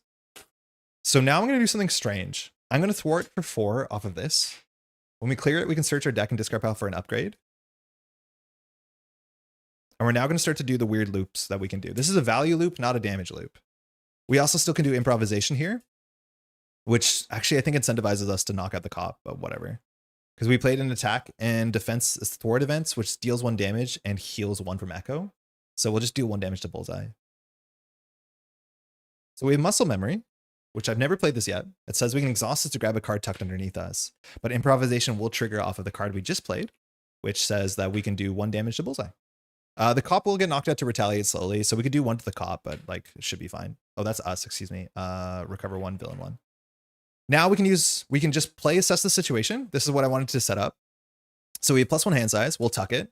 Then we'll use muscle memory to add it back to our hand, which like you can now do this every single turn. So I think we will. And then we'll play assess the situation again and tuck it 1 more time, which means that every turn we can play assess the situation and get +1 hand size, or just get a card to play. Then finally we'll use the wild. And I think with the wild, we'll grab the tough is probably better than the confuse. So we'll grab the tough one. So when we attach it to us, we get tough. This is also not a thwart event, so improvisation doesn't do anything. The katana technically can attack for 0 with piercing, which doesn't do anything. But we'll take this, we'll get a tough. That's it. Yeah, it's a really cool line just to play this over and over again. And that's why we play 1 copy of Assess. We'll pass. What a turn. First week, a new job is done. Bullseye is such a goofy dude. Glad you actually have to take him seriously. I watched YouTube clips of like Bullseye from one of the television shows, and like the portrayal of Bullseye was so good in terms of like throwing stuff, like the combat. And I think it was in the Netflix show, was so compelling to watch. I think it was in Daredevil. It might have been actually in like Jessica Jones or Luke Cage. But whatever portrayal I saw on TV of Bullseye was like such good combat just to watch. Army 1 is here in harm's way. Hard to ignore. Unflappable. Disarming defense, which we can actually discard the impossible object, which is a funny interaction line. So we played assess the situation twice, so we get 2 more cards. Army of 1. Strength, nice. Which hero is your favorite out of these 2 so far? Gauss, it's hard to say because we've only largely played the precons. Out of the precons, Daredevil is way more interesting. So I can't tell you, like that's all I know. But like we have to play them in different aspects. I think Echo was just like, she was winning games on turn 3 when we played the precons, which is fine. But like Daredevil was way more interesting. This is already so much more interesting. This goes to 2. Bullseye's attacking for 3 in a card. We have to defend or we lose one of the pieces of art, which is not that bad actually, because it's 1 resource to get a stun. So I think we're going to let him hit us. We're not going to defend. So he's attacking for 3 with ranged. Yeah, I think we let him take the art. So 1, 2, oh, we could defend for free and get a free ready. I don't think we've seen the taunt yet. Well, eventually we'll have the unflappable and all that sort of value, but I think we give him a piece of art. 1, 2, 3. Yeah, I think we take it. I mean, then we have to block the cop, which sucks. No, I guess we do defend, and we just give it to the cop. So 1, 2, 3, 4, 5. We defend for 5. Doesn't hit the retaliate. No other text fires. He does not do damage. The cop attacks for 2. The cop will take our toughness. The cop will take retaliate, and we'll choose to lose the art, which stuns Bullseye. Yeah, we have a really good loop going. The art is actually really good to be like, hold this painting, keep it safe. Once the cop is defeated, we place 2 threat. We have to watch out for that. Police cordon. It's the NAPD cordon. So don't have the scan. Good art. Hinder 1. Stand back. This is a crime scene. So it comes in with 4. Each police minion gains guard and patrol, which is sick theme. When revealed, search the counter deck and discard pile for a police minion and reveal it, which means it will quick strike us. So they have guard and patrol, and we have to search for another cop. Very cool. So there is, I think, a crooked cop. The crooked cop, I don't think we want it. I think we just want another police officer. And with the confused, we can jump down and let the police officers just hit Bullseye.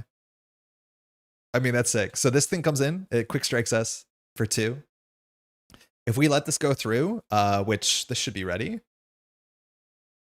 No. Yeah, it should be ready, but we can defend against this cop if we want to. It's too late for the deck tech, so I missed you talking about it. That's a slick little mini combo with muscle memory assess. Yes, it was. I wanted to put assess the situation in, and then I forget who, but someone in chat was like, you can muscle memory it. I'm like, wait a second, you're right. But I just wanted to play this because it was a reasonable card to grab on turn 1 with our alter ego ability. I used to think the precons didn't matter that much, but when I saw how many people only play with precons and don't engage with the constructed elements of the game, it really changed my perspective. I think the folks at FFG have said, like, the majority of people just play precons. And of course they do. Like, they don't want to do deck building. They just want to pick up something and immediately play it. And so, like, trying to play the precons to understand also, like, what FFG thinks of the hero, I think is always interesting. I always play a full campaign with the precons before I deconstruct them. And I don't see why you wouldn't. It's an interesting deck that someone built for you. Like, you got to figure out if it works or not. But yeah, a lot of people just play the precons. And then there's like a really nice content out there. Like the Masked Hero has a series where it's like 3 out, 3 in, where he talks about like remove these 3 cards, add these 3 cards to like improve the precons. Because like also the precons are pretty accessible for being modified. It's like the precon has 3 of a card that's limit 1 per player. Okay, take out 2 of them. And then it's like, okay, now I can put in cards I know I like because I played this game before. So it's both like a cromulent product that can work, but on top of that, it can be more interesting and it allows for accessible deck building without being like starting from a blank slate. It's cool. It's the overwhelming amount of players only do precons. Exactly, yeah. The majority of people only play precons, which like power to them. There's a lot of games that I'm not super invested in, like that I only play precons. Like I play Legend of the Five Rings casually with my partner. We picked up an old collection and I just find pre-constructed decks online and we just play those. Or like Doomtown. We just play precons versus precons and we know they're a balanced value or balanced like, you know, effectiveness. And so like, it's fun. If we want a deck build, we can, but like, we don't have time to do everything. Makes me really wonder what the precons for Arkham aren't so well considered. I think they are. I think the Arkham precons are really good. At least not the ones in the core set, because the core set ones have huge like downsides to them. But if you buy like the standalone precons like Miguel or Carolyn or the older ones like Nacho, they are pretty reasonable decks. Is there variance in the viability of different precons? Yes. Yeah, there's some precons that are bad. There's some precons that are really good. I think overall they've been getting better. Because you have to understand that also the precons have considerations where it's like, we wanted to put this card into the deck to be in standard, so we put 3 copies. And sometimes that's just not the thing you should be doing. But there have been some precons that are the worst precons and some that are the best precons. The ones that came in this pack seem good. They seem fine. Okay, so sorry, the cop is attacking us. We could defend here. Our basic activation, we want to clear this for sure. We have in harm's way, so that shouldn't be an issue. So I think we will just defend for 5 so we don't lose a piece of art. This takes retaliate 1. We'll pass. Okay, it's us. Bullseye is really done with. We want to keep taking the stuff off of us, and we'll just let the cops deal with Bullseye. So this is going to be a fun turn. We want to set up for sure. We can replay assess. I mean, that's fine. We can also use choreography to shuffle a card in, but I think we are jumping down.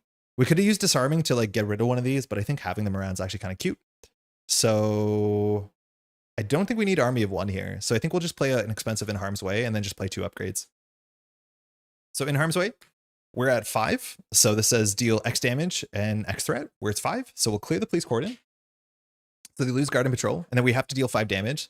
So I actually don't think we can do 5 damage to Bullseye, because I think the sentence, you have to read it in the right order. We can't do the threat first, period, then do the damage. I think we have to pick both of the targets at once. But maybe someone in chat is sharper than me on this. But because this is 1 clause and not like modal pick, I don't think we're able to target Bullseye, because by the time we're targeting this, these have guard. So we unfortunately have to knock a cop out, I think. If that's the case, we might keep an army of 1. Arkham Core precons are literally unplayable. They're not unplayable. They're just not good. Like I've played through the new core set, got a good ending with my partner. We played the precons. They're just not amazing. And they also struggled sometimes to show the strengths of each of the factions because each of your key cards are 1-ofs. But they're definitely not awful. They are doable. They're just like the game's already hard. And if you're new to the game, you kind of need a good deck. It's the sort of thing like if you give it to an experienced player, they will do fine with it. But it's not a good start for a newer player. I think we have to knock out a cop. So we place 2 threat. That sucks. I didn't want to knock out a cop. I guess we'll knock out the one with more health. I got really into Ashes. Thanks. Yay, Poltrix. Hopefully you're enjoying it. I want to say very happily, I reached out to Plaid Hat, and they're going to send us the new expansion. So you'll be able to see some more Ashes on this channel in the near future, which is great. Glad you've been enjoying it. I've been enjoying it a fair bit too. Have you enjoyed the new box? Didn't buy it. Should be in the mail. I reached out. They're like, yeah, we'll definitely send you something. I'm like, cool, thanks. Okay, so these are hero actions. The good thing is we can just use Unflappable and Alter Ego, but I do think we have to thwart this for 4 because there's a chance Bullseye activates. We haven't seen advances. So we can always muscle memory a card. So we should. We played in harm's way. Sorry, we'll tuck that. So we have text here. So improvisation triggers. This is an attack and a thwart. We can't heal, but we can do 1 damage. So we can knock out both cops. We'll just hit Bullseye. This pins. Okay, so things that we want to do. Tucked, yes, thank you, tucked for sure. I think we will play Army of 1 to ready ourselves. This gets tucked. Doesn't have text on it, but we're ready. Army of 1 just is a 1 cost ready if you have no friends. I'm not sad. We'll throw it for 2.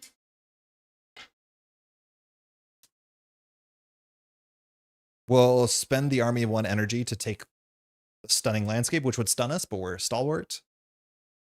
Can we play assess the situation? We can. We'll play assess the situation to tuck it, so we have +1 hand size. That's all it does. Yep. So slightly sketchy, but we'd probably be okay. If Bullseye draws an advance, I think we're still going to be okay. We'll jump down to alter ego. Our text doesn't fire, but choreography does. So with choreography, we can decide what to shuffle back in. I think we're probably going to shuffle back in another in harm's way. Shuffle draw. And then that card will be used to play Unflappable. Yeah, Ash's box is great. Hype payoff. Heck yeah, I'm excited. It looks good. It looks really good. And it's like the first Chimera was like kind of okay, but it was boring. Same with the first, what's it called? What are they called now? Dragonborn. And so the second one's where I think Ashes got way more interesting. So I'm excited for the second Dragonborn. I think you need to choose valid targets before resolving, so guard protects Bullseye. Yeah, I think that's unfortunately it too. You can choose the order, but since they aren't divided by a period, you can't do one then the other. Yeah, Andy, that's what I thought as well. I think that tracks. If it was something like, what's it called? Strength and diversity, which they're each one instance, you can do like now this, now that's cleared, now that. But because it's one text block. All right, Powerful Bunch plays Unflappable, which allows us to draw. All right, draw 7, which is nice. We don't deck out here. If we did, jumping down would be maybe a mistake. But we have all the art, nearly. Photographic, Powerful Punch.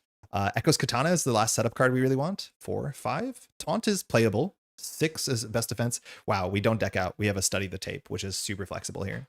So this goes to 4. Bullseye is confused. The cop wails on Bullseye for 2 damage, down to 8. We draw 1 encounter card. The Owl. So I don't have a scan, but it has Quick Strike, so we dodge it. Attacks for 2, schemes for 3, and has Piercing. So that's a good encounter card down here.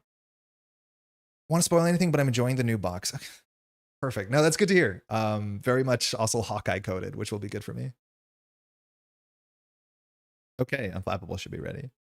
All right, so the last card we have in our deck is In Harm's Way, which we know that. We shuffled it back in, and it's very playable because it knocks out the Owl and clears the main scheme. So very, very good text on that card. Echo's Katana can start to do damage to Bullseye. We can take this if we want to, but we're in a pretty good spot here. I think we'll just use choreography to start. But yeah, we're on track. So we'll shuffle a card back. The question is, what do we shuffle back in? I think just an Army of 1's flexible enough. Technically having a mental resource for Impossible Object would be good. But I think we'll just shuffle this in. It's hard to shuffle, so even we'll draw left, odd we draw right. Even. Okay. That's a good draw. Nothing to do in alter ego, but we'll flip. Oh, the flip is annoying. I guess no, with the flip we deck out. But we actually might not do the alter ego tax, because when we deck out, all of these cards miss the deck cycle. I mean, I guess that doesn't really matter, because we have them pinned down here. Yeah, F it. We'll just get as many cards as we can, because we can do a lot of damage this turn. So we'll draw Army of 1, we deck out, and then we have to shuffle this discard pile. So that might have been wrong to fire choreography. New challenge strat using only cops. I mean, you definitely can do it, and I feel like it's going to be perfect in Tiger as well. But just like take the paintings, hunker down, use the cops. There's just some villains that have retaliate, so you can't really do it, but you can try. From what I've seen, it's a bit bummer given playing Precon Nacho Stella win. You felt pretty great. It's a matter of opinion, but I generally think it's impossible to win the first scenario of the new core in Arkham using Trish's Precon deck. It just does nothing. Oh, maybe if you're playing, but if you're talking about playing pure solo Trish, yeah, 100%. The Precons don't work as solo because they're not really designed to do a bit of everything. But I think if you pick Trish and then like, I don't know, someone who can do a bit of damage like and cluing, so maybe Izzy, you should be fine. But if you're just saying playing full Precon Trish, yeah, that seems probably pretty bad. How many of you had in hand now? 9? I'm not done yet. I'm going to draw 4 more. Watch me. Okay, so the only thing is whether we want to empty a slot from this. I think we do. So we'll use Muscle Memory for Assess. Army of 1 might be better. This would be a really good turn to have the best defense. We have the best defense. Okay, I'm going to return Army of 1 because we're going to play best defense and pop off. Okay, so this might not be the best version of this turn, but it definitely will be a version of the turn. We could play Echo's Katana, but honestly, I do not think spending 2 resources at this point with no doubles in our hand is good. We'll see if we draw something off of Taunt. So with that being said, Taunt. Yeah, I think we just hard Taunt here. We have an In Harm's Way off of this, so I don't think we have to play it again. So I'm going to pitch In Harm's Way to play this Taunt. And we'll see what happens. So the Taunt says the villain attacks you. So Bullseye is stunned. Did I forget about that? Yeah. We draw 3 cards. Unfortunately, Unflappable doesn't fire. We can tuck the Taunt and replay it, which we probably will, actually. So yeah, that's fine. We'll draw 3 cards. 1, 2, 3. Okay. I mean, need to exhaust first? We don't need to if we're going to play the Taunt again, let alone he was stunned. But yeah, there's a reason to consider exhausting first because we could get the free ready. But should we just do that, actually? Yeah, we should exhaust first. You're right. So, okay, we'll throw this out to play the best defense. So for this round, we have 6 attack, 6 thwart. So for all the best defense believers, this is for you. We're going to send it. We're going to full send it. So we're going to attack Bullseye. Bullseye can only take 3, and we put 3 damage on the adamantium. When it hits 6, it flips. Cool. Now, we will pitch a photographic reflexes to play this Taunt. Notably, when we play an event, nothing happens because this doesn't have traits. We could have put our Katana down, but unless we draw a double, I don't think we're going to do it. So the villain's now going to attack us. So Bullseye's attacking us for 3 and a card. We will defend. Well, we'll ready with standalone because we have no allies. And we'll defend for 6. So we shouldn't take damage here. We could. There's a world in which we do take damage here, but we probably shouldn't. So 1, 2, 3. 4, 5, 6 off of under fire is perfect. We take no damage. So had range, so no retaliate. Unflappable draws a card.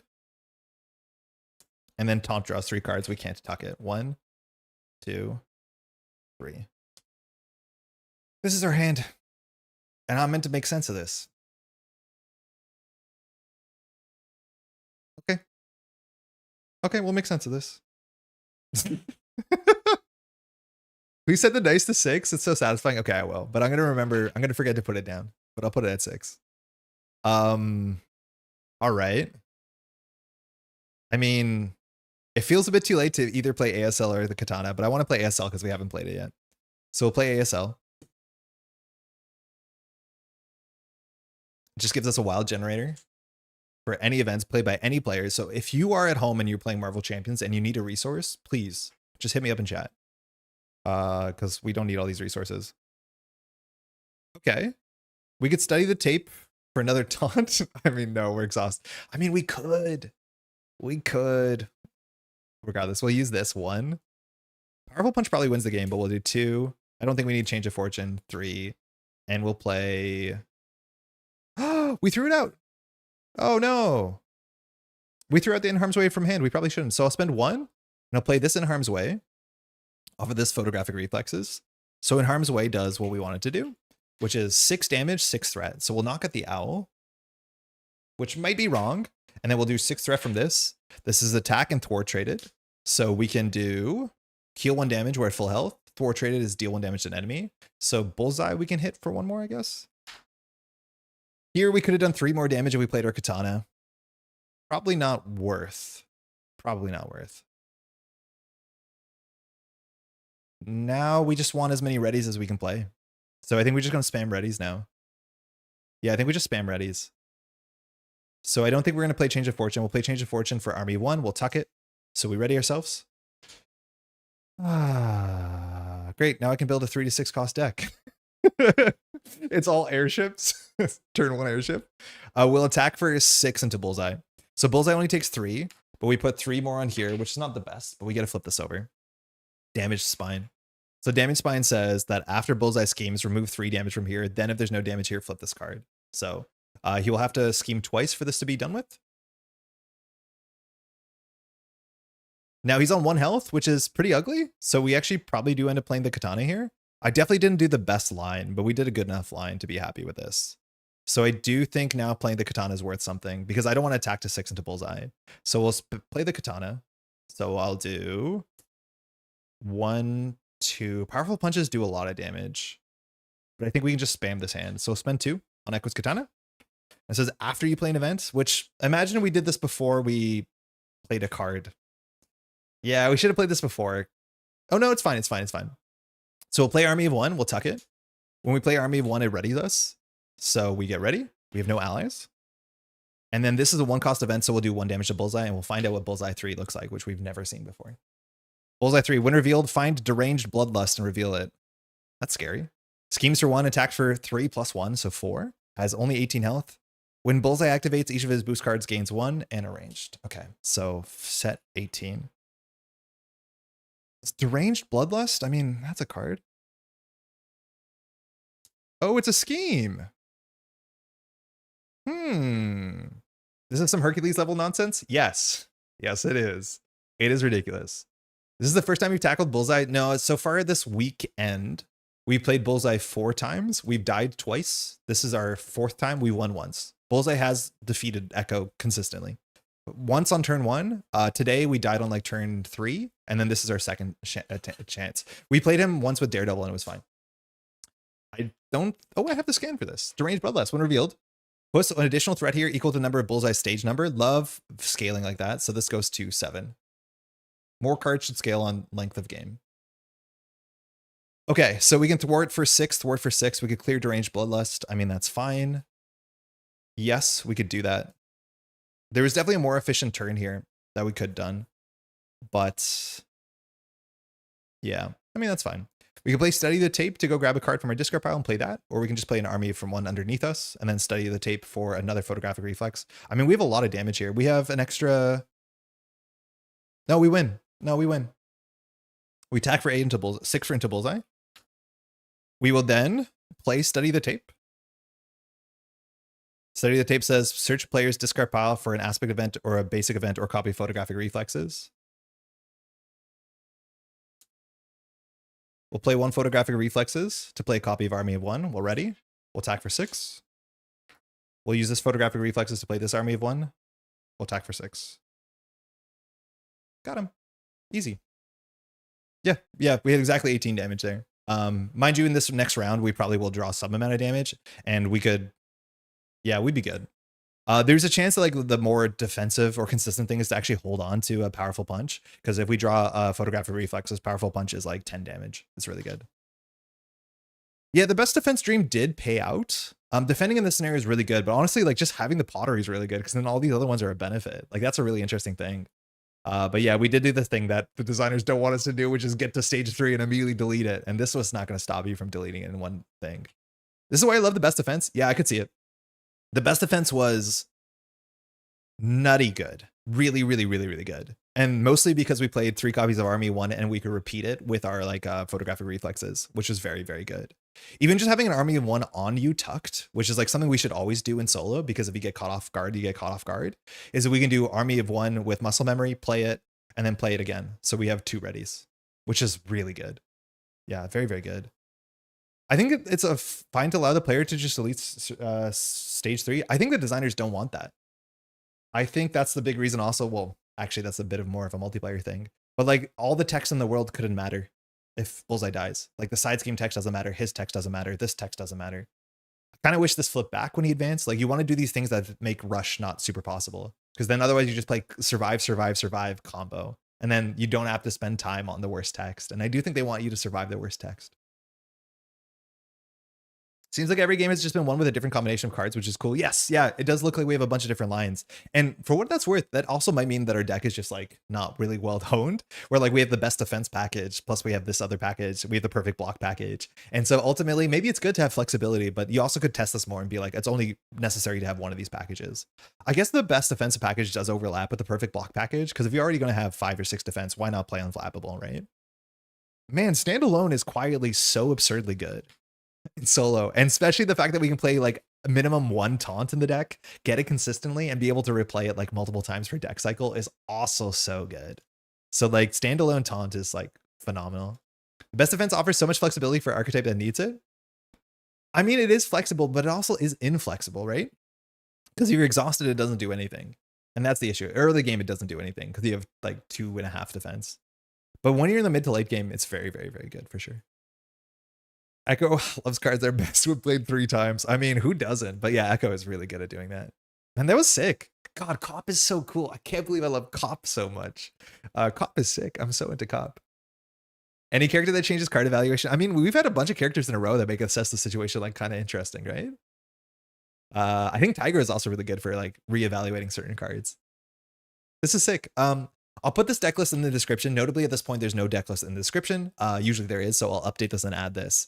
I think that's gonna be it for today. We streamed for 3.5 hours. It's currently like 28 degrees in this room. So we streamed for 8 hours on Friday. So please, there's a lot of content to check up on, let alone there's a bunch of other content creators who are playing cards for the same time, showing off decks, doing like tier lists and stuff like that. So there's a lot of stuff on YouTube if you want to like dive into content, let alone like written content and stuff like that. I want to say a huge thank you. Again, a lot of folks might be new to this channel. We had on Friday, we had like 100 people watching, which is kind of nonsense. There's like 2,000 people watching the VOD, which admittedly, when it's a long VOD, people come back because you can't watch the whole dang thing. So super, super appreciated for people who have been coming out and enjoying Fear No Evil and all this sort of stuff. So far, this box looks killer. It's going to be a while before I have like better, better ideas of everything. I haven't seen everything yet, so we'll get to it. But otherwise, we'll be back on Friday. Maybe we'll put out video content this week because there's a lot to dive into, but I wouldn't promise that just yet. We're still pretty busy with a bunch of other stuff, but I think she's so much fun. She's been cool. This is way cooler than when we played on Friday, where like she tried on turn 1 and then won on turn 3 twice. Like this is way more interesting. I'm definitely into it. It's great vibes here. Thank you, Saucer. On that note, if you want to take a second to leave a like on the video, comment, subscribe, share this with someone you think would care about it. These are all great ways to help us grow on YouTube, on the algorithm. I don't really share this content so much, but the feedback has been super appreciated. Andre also makes great content on 2 other channels. Thank you, Joel. If you want to see Marvel Champions, we're doing the finale of Feast of Hemlock Vale Wednesday evening on a channel called Velma's Diner, also linked in the description. And as you might know, I've been a Netrunner content creator for about 11 years now, and we stream Tuesday afternoons and Thursday evenings. If you want to dive in for that, it's a bit less approachable than this, but it is just a ton of fun still. It's its own thing for sure. I think that's mostly it. Again, a huge thank you for those who are hanging out. Apologies we don't have the scan for all things. I'm going to try and work on getting some scans in this week and keep myself busy. But did I say Arkham Horror? Marvel Champions said Arkham Horror? Arkham Horror. On Tuesday we play Arkham Horror. Sorry, Wednesday we play Arkham Horror. Tuesday and Thursday it's Netrunner. That's mostly it. Thanks so much for hanging out. Hopefully you've been enjoying Fear No Evil. If you don't have your box yet, hopefully that just comes for you in the near future.